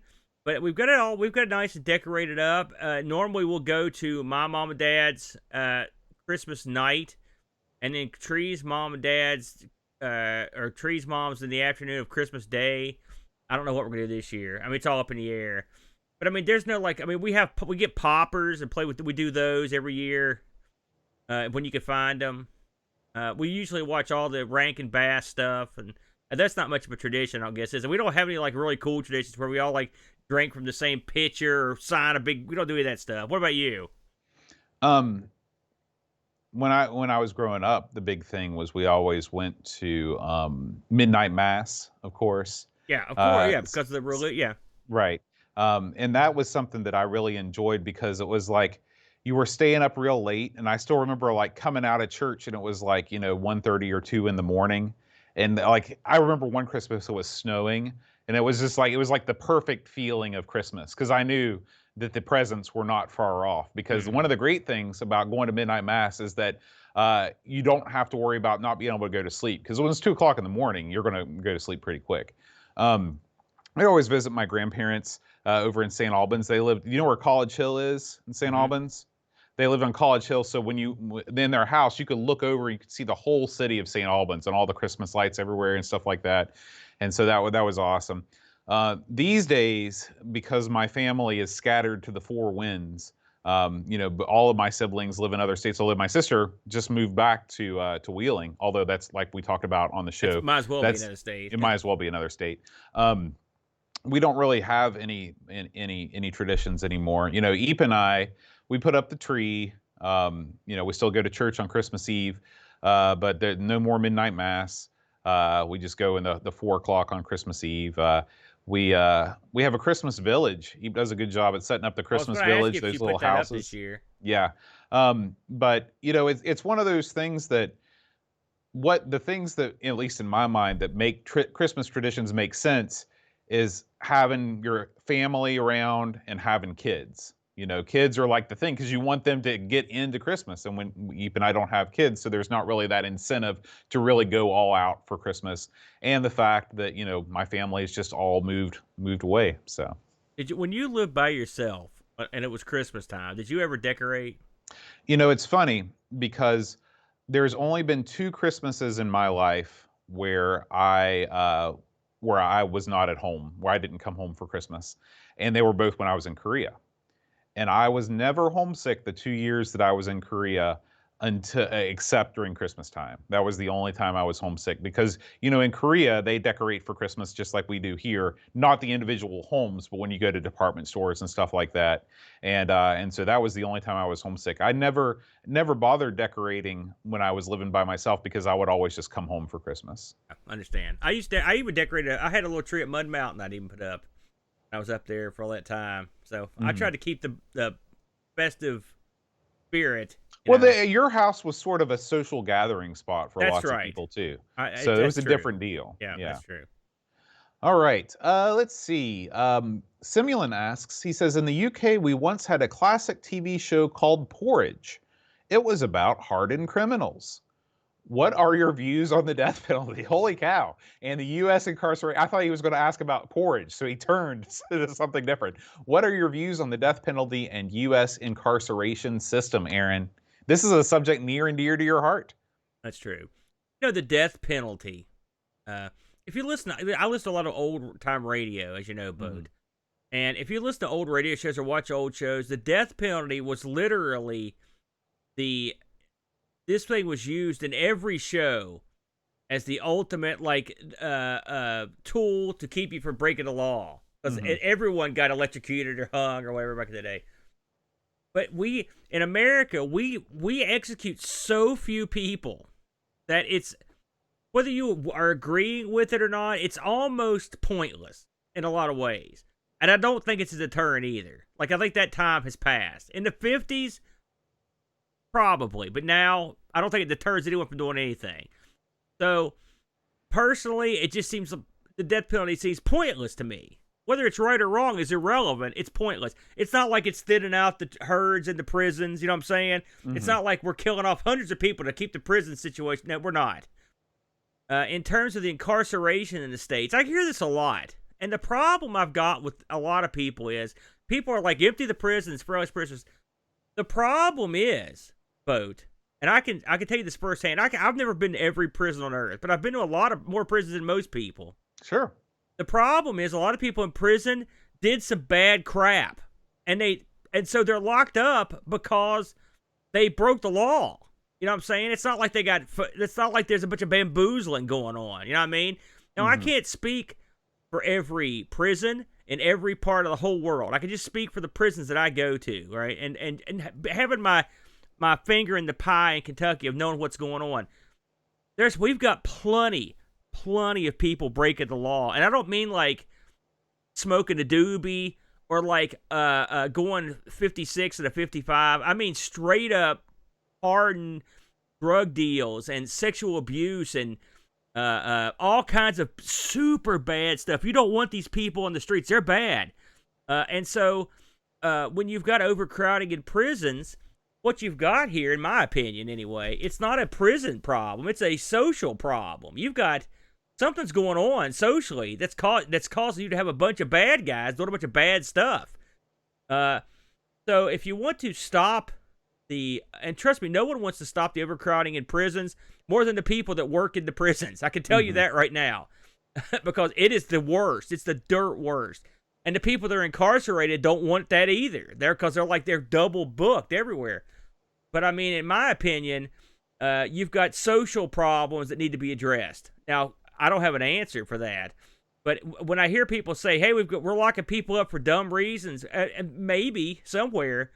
But I mean, everyone. I mean, I see what's going on, and most of the people that are locked up are not good. They do some real bad stuff. And so, while I'm not saying there's not a percentage of people that you could let loose because they're doing some kind of petty garbage, and you know me, Bo, I'm a pretty straight shooter when it comes to cops. It's not like I'm not the biggest supporter. I'm pretty much neutral in the whole thing.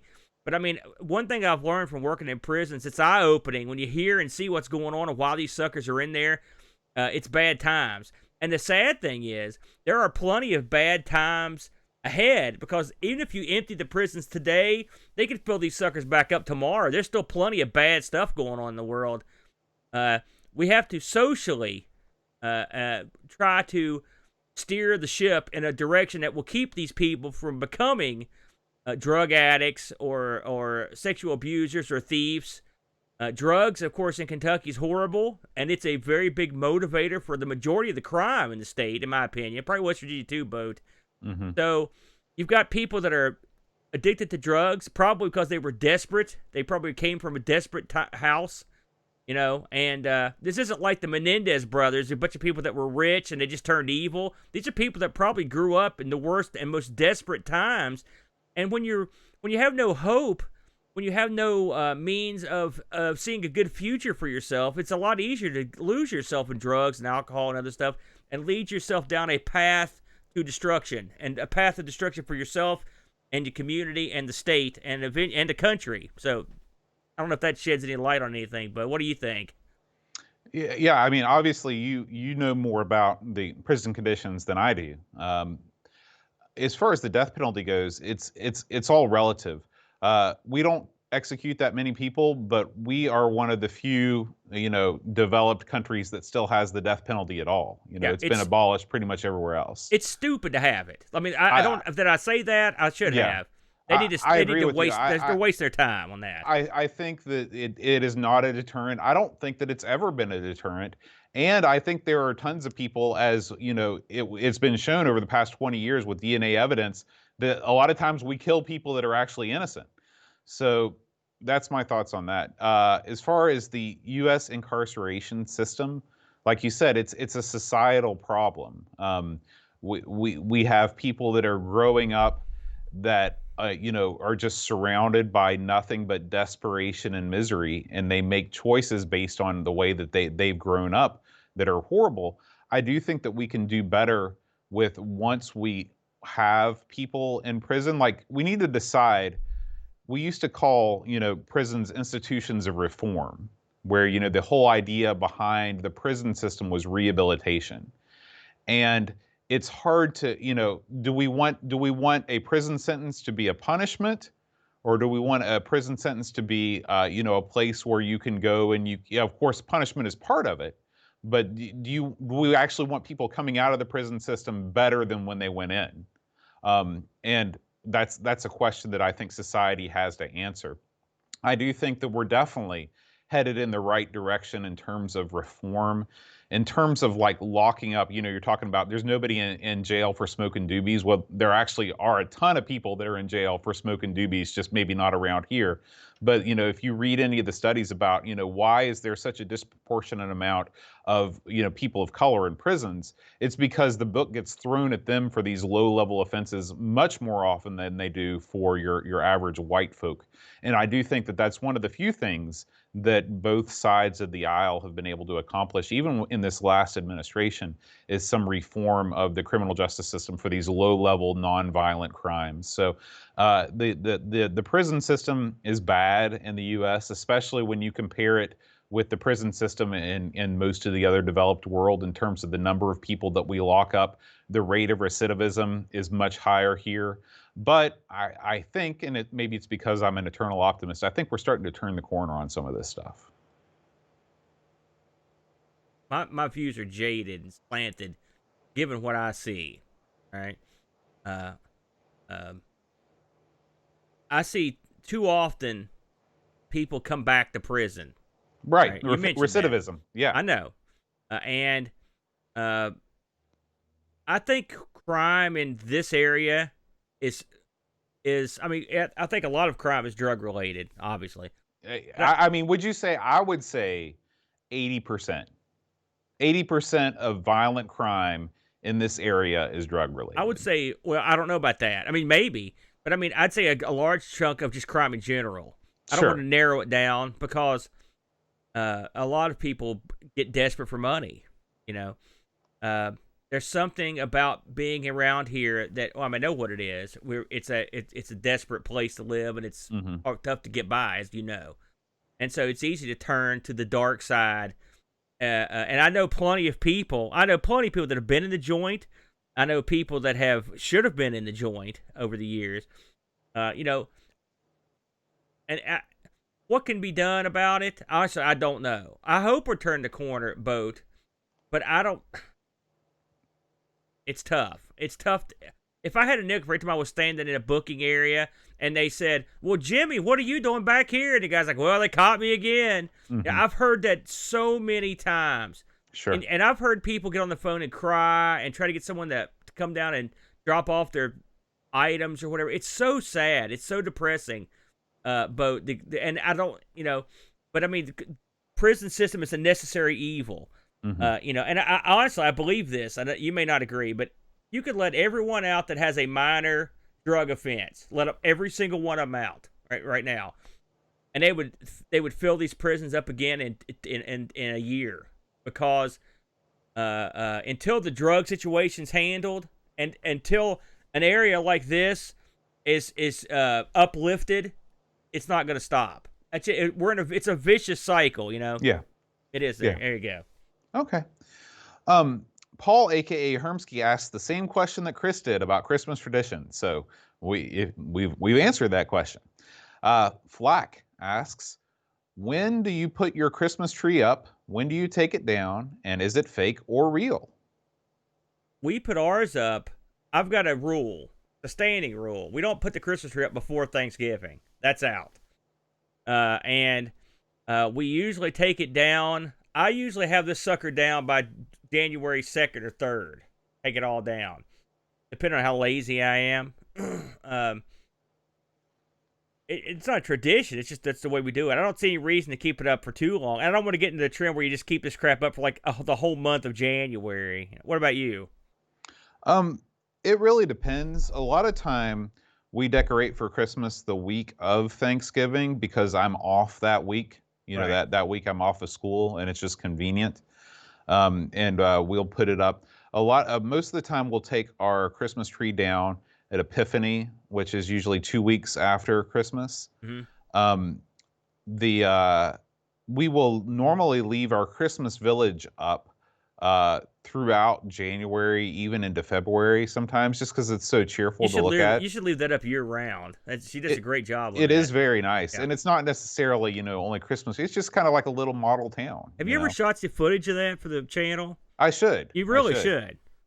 should. Um, and but most of the Christmas decorations come down after Epiphany. Yeah. All right. Artificial tree, by the way. Oh yeah, artificial tree for me too. Let me ask you a question, Aaron, because Eep was asking me about this. You see, like over by Fruth, they've got the Christmas trees for sale. Yeah. Do you know anybody that has a real tree? This year I don't know, but yes, normally I know some people. Those trees sell I've out never met instantly. anybody that had a real tree. We've actually had one before when I lived at home, Uh-huh. and the problem is it's just that all the needles fall off of it. I wouldn't have one now because of the cats. Because the cats are Snowball, who's sleeping right here like a bum. He gets up in there and tries to eat the artificial tree. You know, Mhm. if the needles come off that, he'll eat them. So Yeah. I don't want a real tree. It would be full of needles. Eepa's got she's sort of got a sensitive nose to any kind of dust or anything in the air, and I think it would just set her off having a real tree. Yeah. And you can't beat the convenience of an artificial tree, Yeah. especially we've got one that's pre-lit. You don't even have to Yeah. put the branches on there. You just basically turn it upside down and it goes whoop. Yeah, it's So. quite remarkable. I remember when Mom and Dad had the old artificial tree back in the day. It was just a wooden pole with holes in it, and you poke the limbs in. It took forever to set this sucker up, Mm-hmm. Mm-hmm. Yeah. Okay. Let's see here. Batman asks, "What were your best computer game related Christmas gifts?"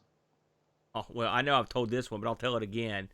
The year that I got my Color Computer 2 was I got the Color Computer 2, and I got no and I got a bunch of discs, but I had no disk drive for it. And so all year I sat there looking at these discs. I was like, man, this is killing me. Mm-hmm. As a kid, I was loading stuff off cassette, but I mean, I've got this huge container of discs that all these games boat. Right. And for Christmas that year, I got a Tandy TRS-80 Color Computer 2 disc drive with the with the interface card. Holy smokes, that was the best gift.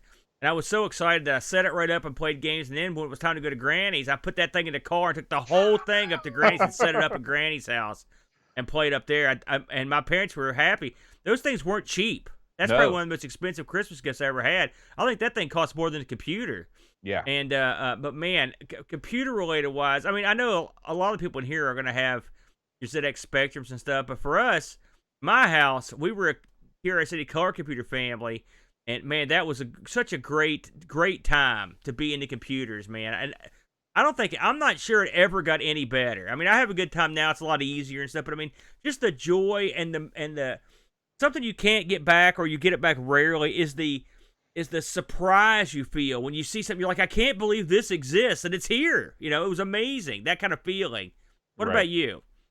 I didn't really have any computer game related Christmas gifts that I remember with a lot of joy. One year, I believe I got a couple Atari 1200 XL cartridges, but those were always a letdown.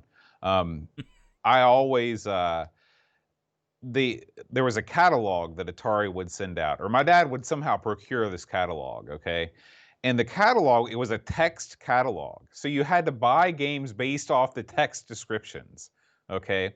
So 3D Tic-Tac-Toe comes to mind, where it was like they made this game out to be like it was like Star Wars chess on the Millennium Falcon, you know? And I don't know if you've played 3D Tic-Tac-Toe, but it is not that. No. My favorite video gaming related Christmas though was the year. This was a magical year. I think it was 1991 or 1992, and I got Final Fantasy for the NES. I got a Game Boy, and I got a Game Genie. Okay, You were set so up. the Game Genie was great because I could go back and I could replay all my old games and beat them all. So Yeah. that was awesome. I got Final Fantasy, which was like, this was my introduction to Japanese role-playing games, which I loved. And then Game Boy. Finally, I could take like a real gaming experience on the road that wasn't one of those Tiger LCD games. Yeah. So, Let me ask you a question real quick on the along lines of this. How old were you when you got your 8-bit, your Atari 8-bit? I think I was 5. I think we Uh-huh. got that in So you 1986. literally grew up with this thing. Yeah, Did yeah, you and I play had this it. after the consoles came out? Did you still go back to it? It was no, not really. I That mean, was my big. So what do you think you stopped using it on a daily basis well, I still, for let me games? think. For no, yeah, I was gonna say I still probably I kept a journal on it actually for a long time. I Yeah. used a word processor called, I think it was called SpeedScript. Um, but as far as playing games, yeah, it fell out of my life until I was a junior or senior in high school, and something happened, and I was like, "Oh yeah, this old thing." And I brought it up to my room. I had a desk in my room, and just having like the computer in my room was sort of exciting because I never had that growing up. I never had a TV in my room or anything Right. like that. And that's when I discovered online, like there were people that were selling basically discs full of software. So you get like a billion games for $10 and you send somebody some money. And so I discovered a lot of games that I didn't know about before. And that's also where I got like games like Mule and stuff that was too complicated for me as a kid that I sort of got into. So the renaissance in retro gaming really started for me towards the end of high school. So I guess my last question, because I'm building to something here, is: did you pirate stuff when you were using the Atari the first time around, or did everything you had was bought? No, 99% of all my games were pirated. My dad had a friend, and I still remember his name. His name was Skid Kennedy. Skid, Did I believe Skid Kennedy's deceased, so he won't mind if I out him as a filthy, rotten pirate. But he had the lowdown on where to get this stuff from, and so my dad would basically just buy him boxes of discs, and he would uh, copy stuff, and we'd end up with it. so the reason I ask is, I mean, as a kid, and of course, listen, I'm not even going to go into the disclaimer on piracy here because it's been beat to death. We pirated stuff. It's the way it was. Do you remember do you have any memories of putting in a disc and loading something and literally being blown away by it on the Atari? Just something that you couldn't Oh believe. yeah, well yeah, I can. There were a couple times, like the first time I heard ET speak in the ET phone home game, Yeah. because I had the volume cranked in that game because you have to that the it acts as a radar. Like when the bad guys are coming, you start to hear it softly and gets louder.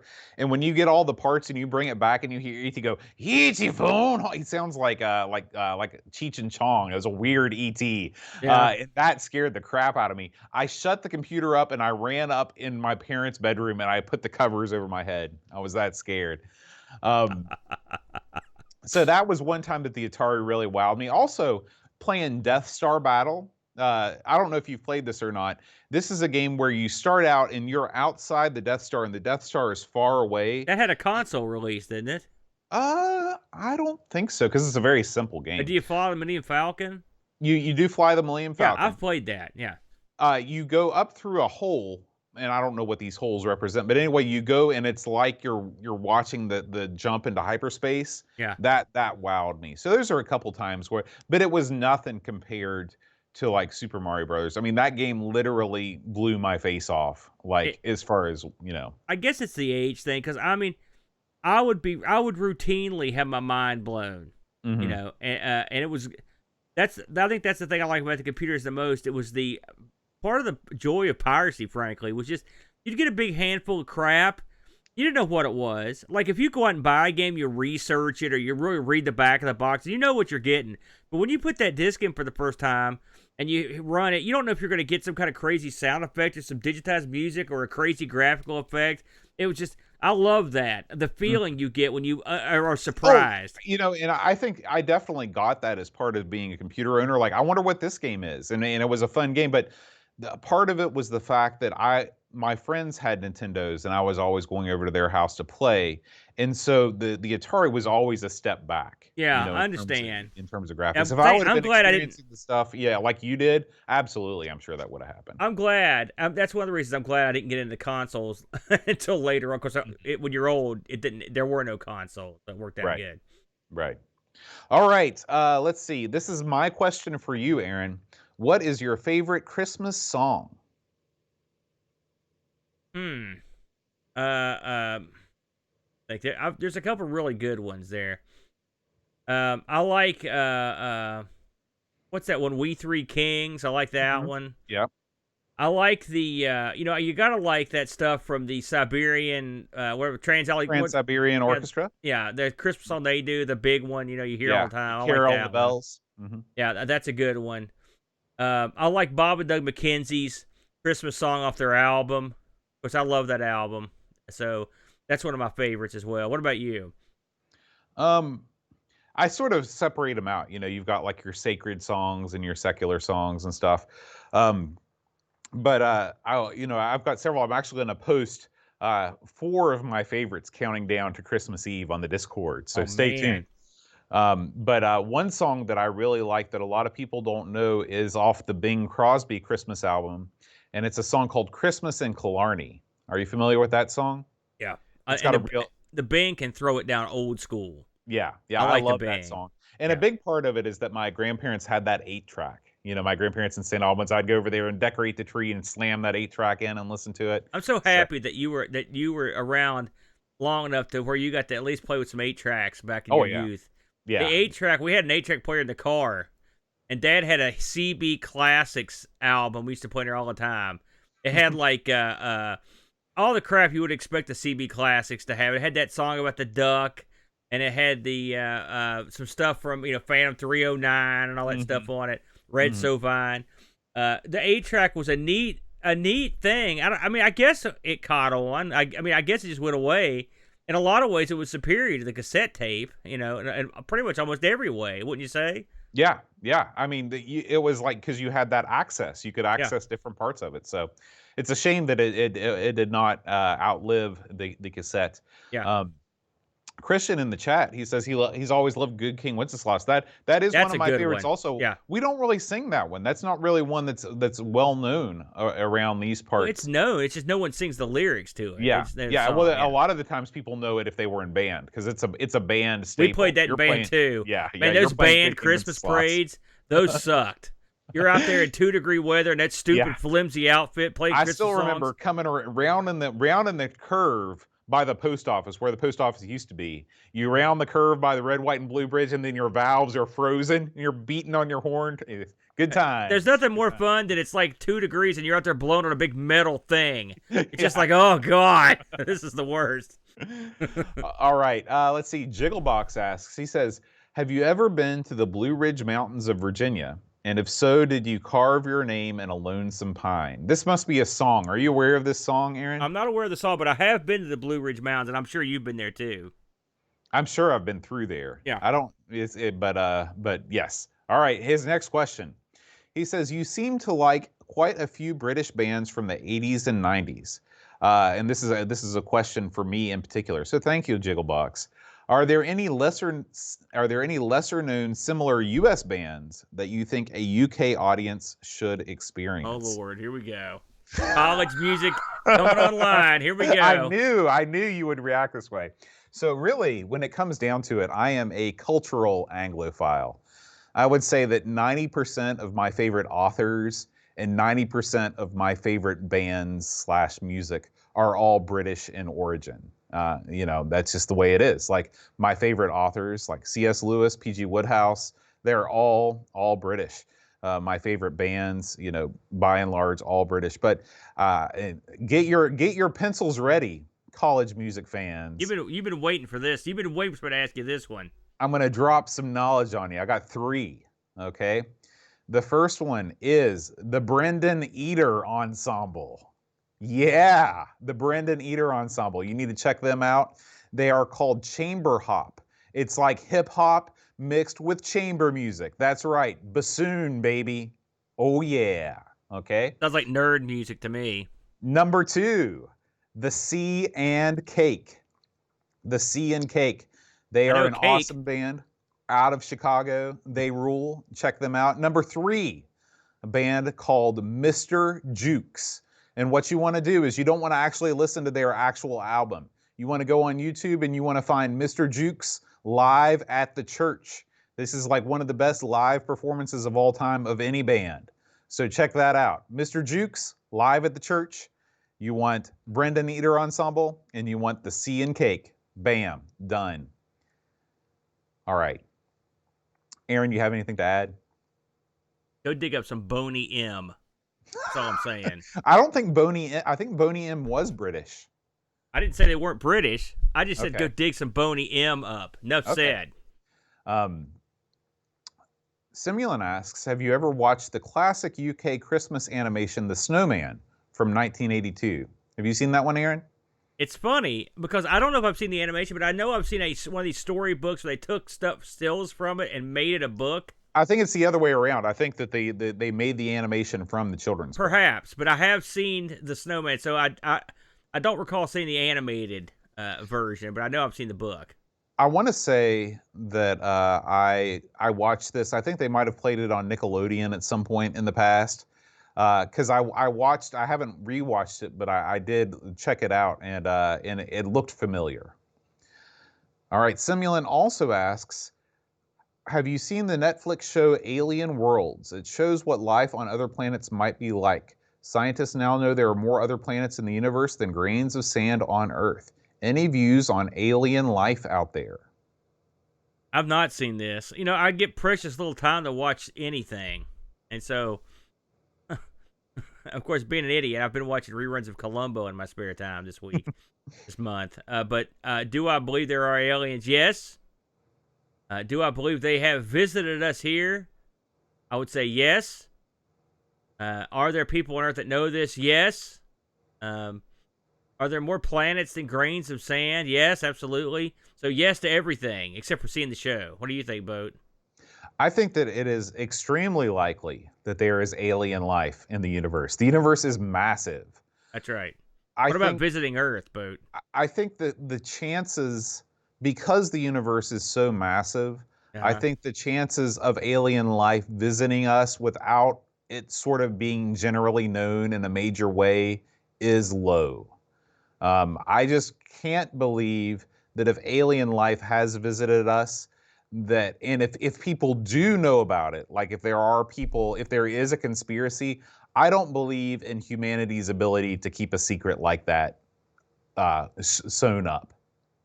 I agree with you on that, but I think few enough people know that it could have happened. It could have happened. I mean, I'm not closing the door on it. I'm just saying unlikely.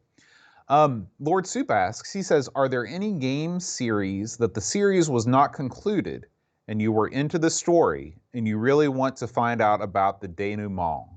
For example, I feel this way about Condemned and the Darkness series. Ponder that for a minute. I'm trying, it's not like I played tons and tons of series here. I can't think of anything right off the top of my head. I'll be honest with you. I'm more of a twitchy gamer, so I don't really get into these long, drawn-out things that carry a plot through 5 or 6 stories. So, what about you? You play all these Fantasy Stars and all this crap. Surely one of those never got completed, Boat. Well, first of all, I've never played a Phantasy Star game. Well, you know what I mean. That's on the Enemy console, the Sega. Why do you hate the Genesis, my friend? All it wants you to do is love it. That's all it's ever wanted. It's the worst, the dirt worst. I don't know that I've ever played even a game that had a sequel before, like a direct story that carried over into the next game. I played Mass Effect 2, and then I started playing Mass Effect 3, but I just couldn't get into it. Like, it just didn't feel like the same game to me. I've definitely never completed 2 games from the same series and felt that there was like missing something. Most of the games that I've beaten are one and done affairs. Yeah, we have short attention spans, don't we, Bode? Yeah, most of the games I've also beaten I can count on one hand. I just don't complete a lot of games. He likes Bubble Bobble. I like Donkey Kong. it's a one and done. We're Yeah. out. We out. We just walk away after that. Let's see. Simulate. This is a question that is interesting.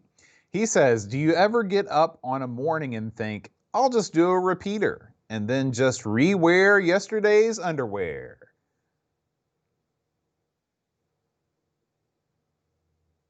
No. Oh, no. Well, no, that's not true. If, for example, this is something that a lot of people don't know about anymore. Maybe some people do.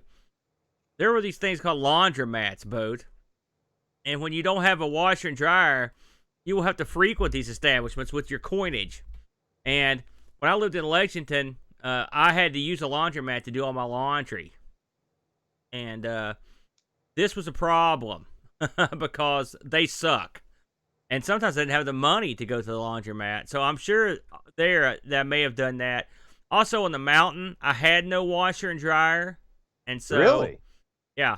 And so, see, here was the plan on the mountain. There were washer and dryer hookups up there, but they were in the basement of Mud Mountain. You don't want to go down there. Well, Mud Mountain is a lot like the Evil Dead cabin. Like, that's where the demons are. Yeah. Plus, unlike the Evil Dead cabin that had easy access to the basement, at Mud Mountain, you had to climb off the porch, climb down a hill, walk under the porch, and for some reason, there was always broken glass under my porch. Like, when I moved in, it was there. I don't know what they did there. They shattered a chandelier under there. Then you had to walk into this dingy, unlit, like, demon haven to do your clothes, and so I wasn't keen on it, so I usually just took my crap back to my mom and dad's and washed it on the weekends or something. So probably there, too. But I try not to do that, not purposely do that. What about you? No. I mean, there's no reason to. Like, I can understand, like, if you physically don't have the money to, like, wash your clothes and then you need to rewear them. But I mean, like, my hamper and my chest of drawers are directly beside each other. So, like, there's no reason for me to just not put on a fresh set. Plus, I'm the kind of guy that likes to take a shower first thing right in the morning. I mean, 99% of the time, that's how I wake up. I like taking a shower first thing. And so, of course, it doesn't make any sense to put on dirty clothes after you take a shower. So yeah. Now I will rewear like other clothes. Like if I'm wearing like a sweater like the day before and I haven't been out or whatever, I'll throw that on again. Yeah. I don't have any qualms about You know, that. Mitsuyama asks, what is Mud Mountain? Because we may have some new listeners or viewers that have never heard me. I haven't talked about Mud Mountain for a while, I don't guess. Before I moved here to Hurricane, I lived on Mud Mountain in Charleston, Virginia. It was the only dirt road in the entire city of Charleston, which Charleston, believe it or not, is our state capital. Mud Mountain was just a house out in the woods, right beside the interstate, ironically, in Charleston. What is the address? What's the mailing address of Mud Mountain in case somebody wants to Google Maps it? It's well, it won't come up, but it's 1 Sunrise Drive, Charleston, West Virginia. The problem is it's tree covered, and it also thinks 1 Sunrise Drive is up on the hill behind Mud Mountain. But if you go to my channel, not the Amigos, but the Aaron Dowdy, I guess it's the Devil Bunny channel, I've got a video of me driving from the street up to Mud Mountain. It's pretty amusing. If you want to see what it was like, because it was a road of absolute doom. And the good thing about Mud Mountain is, you should bring that up and like share your screen. Do you have the ability to do that with these settings that you got? Because you can give us a guided tour. Ask us another question while I fiddle. Okay. So Paul, aka Hermsky, asks. He says there is a UK toy retailer advert on TV at the moment, using the strapline, "If I were a toy, what would I be?" So the same question goes to you. If I were a toy, what would I be? So I'll answer this one first, since you're busy. I would probably be a Slinky, because I'm sort of like, I slink around a lot. That's what the ladies say, at least. Those Rock'em Sock'em robots? I think I might be the one. I'd be the one that has the arm that's busted, and so all I can do is just get repeatedly punched. I think that would probably be me. I agree with you, Mitsuyama. Mitsuyama says Aaron would be a 2XL, because you do have all the answers. That would be great. But he's the same sort of stocky exterior as well. It's stocky, eh? All right, where are we at, Aaron? You got it pulled up? Keep going. No, I'm working on it. Duncan Styles says, a Christmas meal isn't complete without, for me, we don't really have a Christmas meal. It's not like Thanksgiving. I know that in the UK, it's a hugely, like, obviously, because you don't have Thanksgiving. So the Christmas sort of thing, it replaces it. I'm happy, for me, it's nog. I want a big glass of eggnog. It's okay if it's spiked. I don't disdain that. But even if it's not spiked, I like eggnog for Christmas. A fruitcake. I gotta have fruitcake. Yeah, fruitcake. That's another good one. Fruitcake is awful good, and it is. When I think of holidays, I will say my dad's chocolate mint cake is also right up there. It's awful good as well. So it would definitely be on the list of things that I would want to have in the holidays. So those two are right up there. Cake. I used to love eggnog as a child, but it's not something I've gone back to. To be honest with you. You still drink the old nog, eh? Yeah, I was pounded nog yesterday. You were pounding. You have to phrase it like that? You're pounding nog? Paul, a.k.a. Hermsky, asks, have you seen many carry-on films? Answer that so I'll know what that means. I don't know what that means. So I'm going to guess for both of us that answer is no. Okay, I have found this thing, Bo, and I'm going to try to make this happen here. All right, here's what we're going to do. We only have 3 more questions left, so let's finish these up, and then we'll end the show with the tour of Mud Mountain. Okay.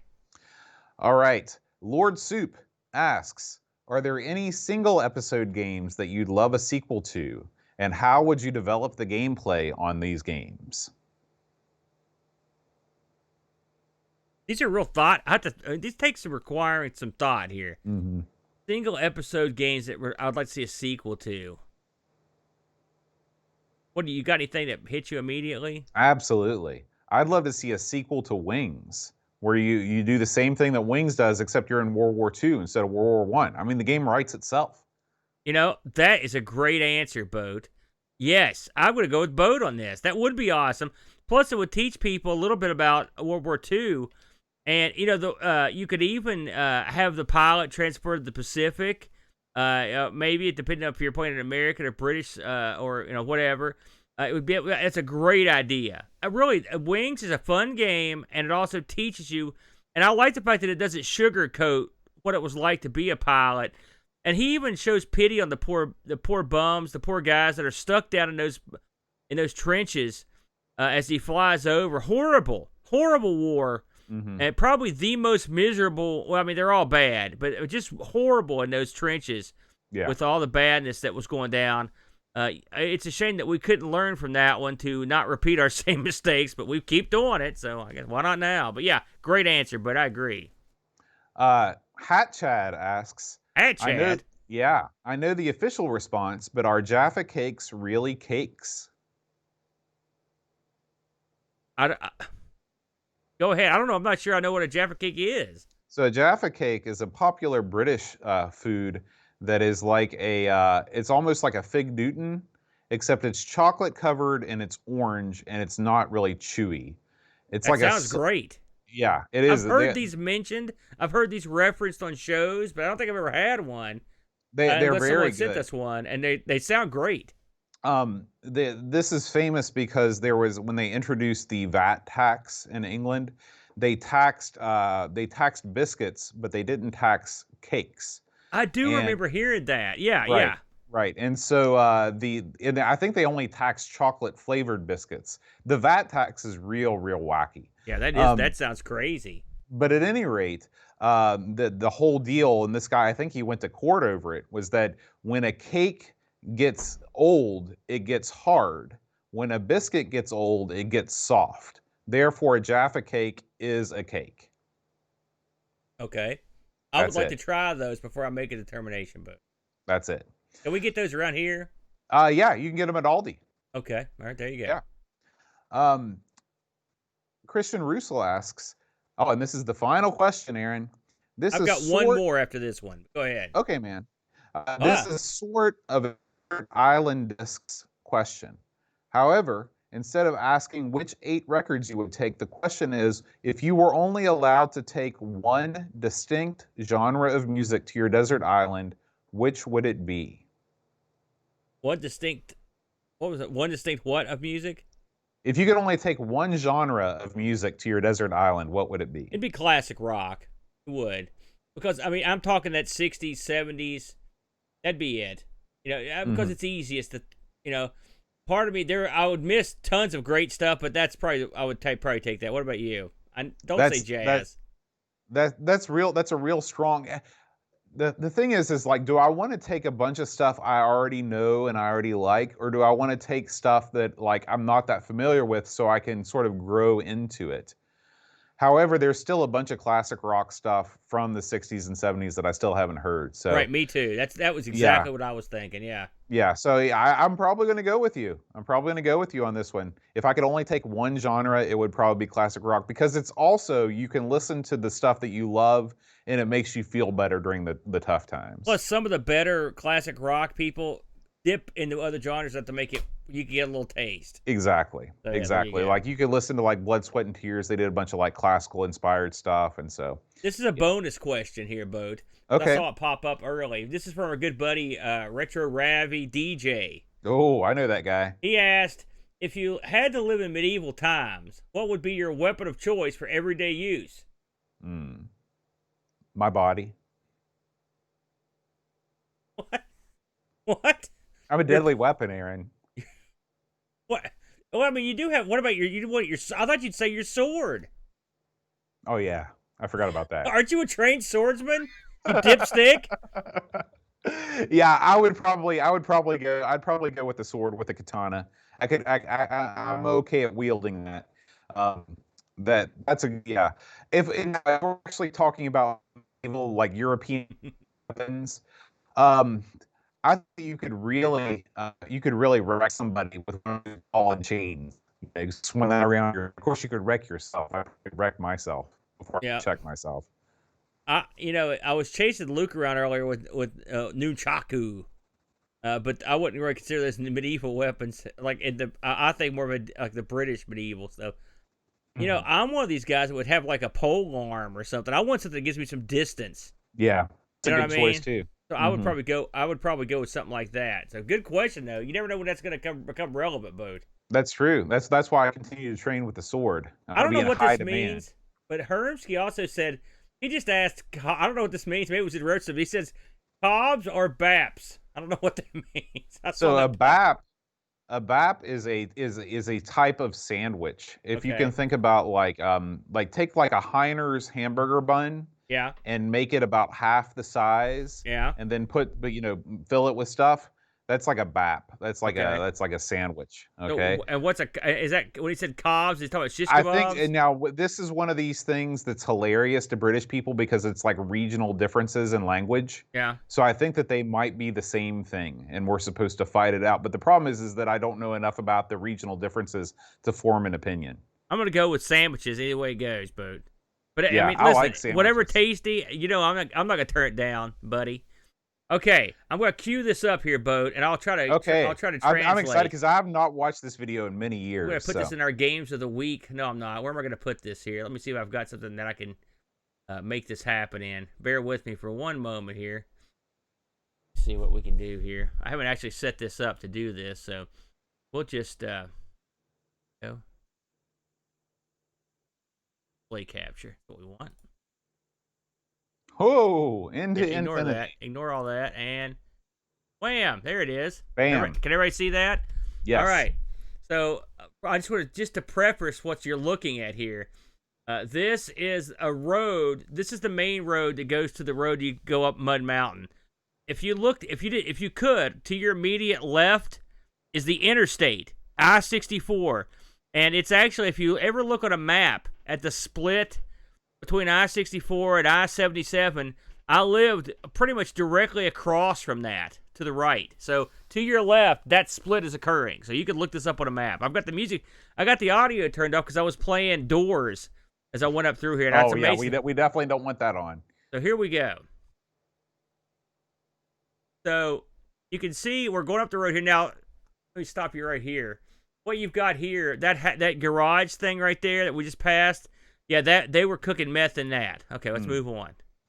Okay, see that place right there? They were cooking meth in there too. Okay, now You're going to see a house right ahead, dead ahead. Okay, do you see these two houses on the right? Those, that one in the white, that's a garage, and the thing over top, they were cooking meth in that. That house directly ahead of you, that house, someone came in and stripped all the siding off of it and took all the copper pipes. That was a summer residence, so it got fleeced. Yeah. Now, this road right here, to your immediate left's where I would leave my trash. So keep in mind, I had to walk this every day. This road right here. Now, wait a minute. When you left your trash, you just left the bag in the street, right? Yeah, that's right. Not in the street, but off the side. Well, I mean, on the sidewalk. One thing about Charleston is that you could literally put anything you wanted down there, and when you came out, it was gone. So I don't know what I did. This road right here, this turn, I don't know if this will do it justice, but it's brutal. It's a brutal turn. Here we go. There's a house to your immediate right. You see it up there? That right there. That place, they were refurbishing it, but it got burned. It burned up inside. Okay, there's my mailbox right there, by the way. That's as far as the mailman's going to go. That's the end of the pavement. Now, I can't express to the viewers how painful this was. Okay? The one thing about this road is it was so overgrown that no one knew it was here unless you're really hard. Now, there's an open spot right to your right here. I had a Jeep parked there that broke down. People came in and broke out all the windows and lights in it. They were jerks. Okay, this is the curve of death.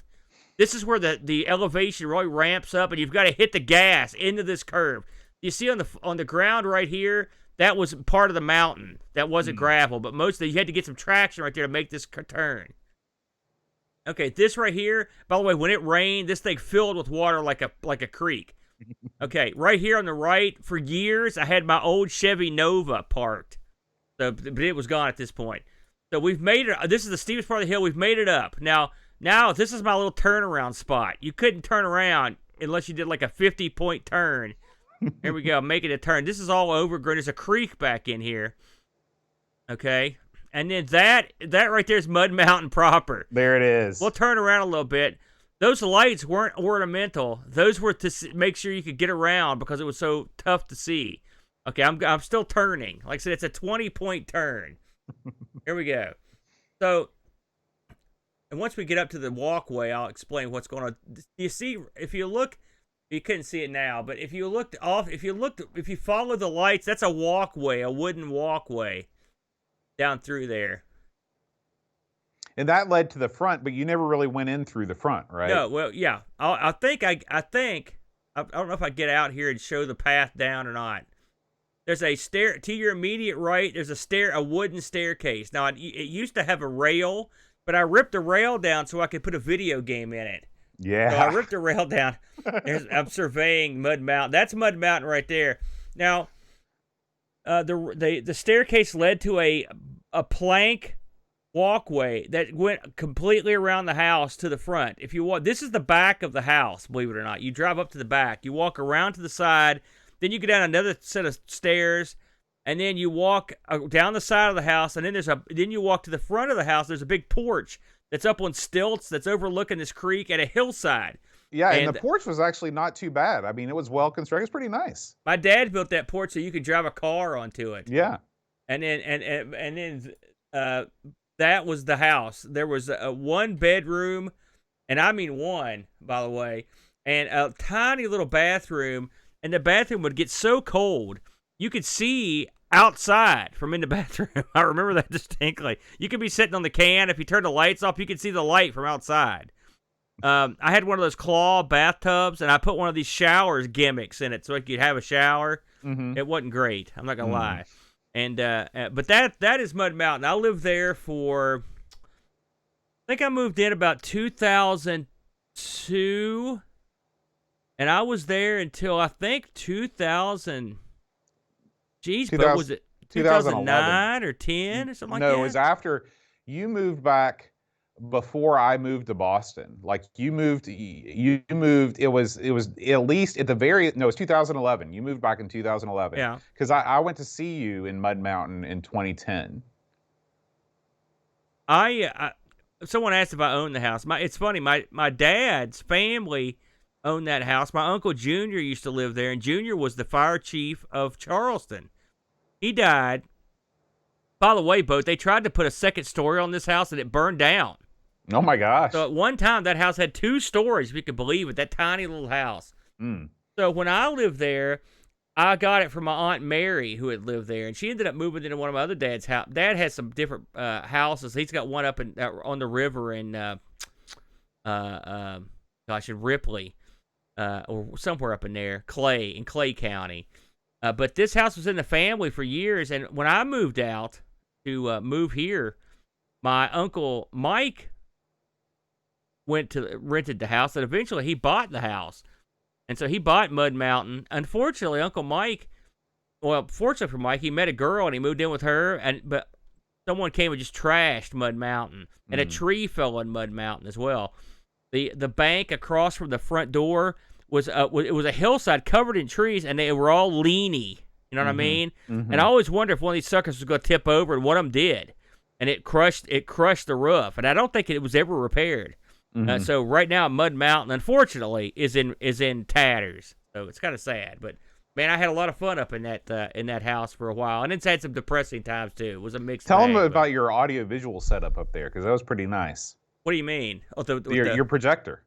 Yeah, I had a projector and a bed sheet rigged up. God, this is so ghetto, isn't it? And I had a big easy chair, and I mean it was like a Control Central. Back then. That's actually where I got the Amiga 1000 back out. Was up on the mountain of the 500 and started playing with it again because I was bored and lonely up there, you know? It's just like no one was coming up. I'd been in Lexington for a decade, and I'd been partying and having every night was a party and having a good time. So it was a tough transition to go up to Mud Mountain where you didn't see anybody. And none of my friends around here were really party people. They were all sort of settled. But yeah, I fell back in love with the Amiga up there. So I love it up there. It's pretty it's real pretty in the summer and the spring when all the flowers are blooming and stuff. But man, that road, I don't miss going up and down that road. It was brutal. Yeah, the one time that I came to visit you, I don't believe that I think I parked the car at the base, maybe at the base of the mountain, or maybe just a further up, and then you actually came down to get me in the van. I usually would get people. Rob asked if I could drive up that normal car. You could if you had the jack, Rob. I mean, you had to have skills to pay the bills. My buddy rode his street motorcycle up there. He came into the house white knuckled. He said he's never doing that again because he about died. Teresa called me one time crying. She had gotten stuck on the ice on the side of the mountain, and I had to come up and get her out of the car and drive her car the rest of the way up because she couldn't move. He was scared to death. Many people have fallen off Mud Mountain, including me. My buddy fell down the stairs with about a 24-pack of beer. And so if you look in the weeds at Mud Mountain, you'll see the leftover booze and pop that have fallen over the side that no one can go get. It's the mountain claims a certain toll when you come up and down it. But I've fallen down that thing many times. In fact, I knocked my tooth out falling down the stairs there one time. So that was. It's tough. The stairs would get icy. It was an interesting place to live. I'm happy to know that at least one part of the mountain continues to reside right here in Amigo Studios, and that is this arcade machine right over there. Yeah, that's it. I thought maybe you stole one of the bricks from Mud Mountain, Boat. No, the Mud Mountain main machine made its way over here. That was Uncle Larry painted that before you painted over it, but at least you took a good picture of it. But yeah, that was the machine that I ripped the railing down to get into the arcade there. If you consider that I had all those videotapes in there and that arcade machine, the amount of stuff and all those comic books, moving in and out of Mud Mountain was brutal. It was brutal. But there you go. That is what Mud Mountain is, everybody. All right. Well, that's going to do it for this week's episode, or this month's episode of Ask the Amigos. Oh, God. As always, if you have if you have a question for us and you're part of our Discord community, if you'd like to become part of our Discord community, all you have to do is support us on any level over at Patreon, or you can also subscribe to us on Twitch. And we would love to have you as part of the team. And before we go, I do want to thank, we are recording this episode live on a Saturday night. We got some fine folks with us here. I want to thank Duncan Stiles for moderating the chat, doing an amazing job as always. We've got Ancrad, Atten, Brock 101 with us. Christian Russel's here, Cobrian, Commander Root, Comula, David Z, NAZ, Droop Dog, Frodo NL, Jigglebox, Hermsky is here, John Marshall 3, Mitsuyama, Picard 2010, R-Typer, Ricky DeRocha, Rob Flack O'Hara is here with us, Santar Zero, Silly Gnome 225, Super Cruiser 5000, Super Tech Boy, VNK, Vigoro Pros, Vector Funk, and Walking the Cow. So thank you guys for joining us in chat for this evening. Yeah. I think 30 plus people in here for this. That's on a Saturday. I'm stunned at that. Pretty good. And we're also, that Coco Talk has sucked over the majority of the people. Right. And it's picking up steam, but you just got enough time to get over there. That's right. I am going to, before we go, well, actually, we won't. I'll do this after we're done streaming. So we will see you guys next week. I gotta stop saying that. We'll see you guys next month. In 2021, I'll see you guys. We'll both see you for another exciting episode of Ask the Amigos. Until then, adios.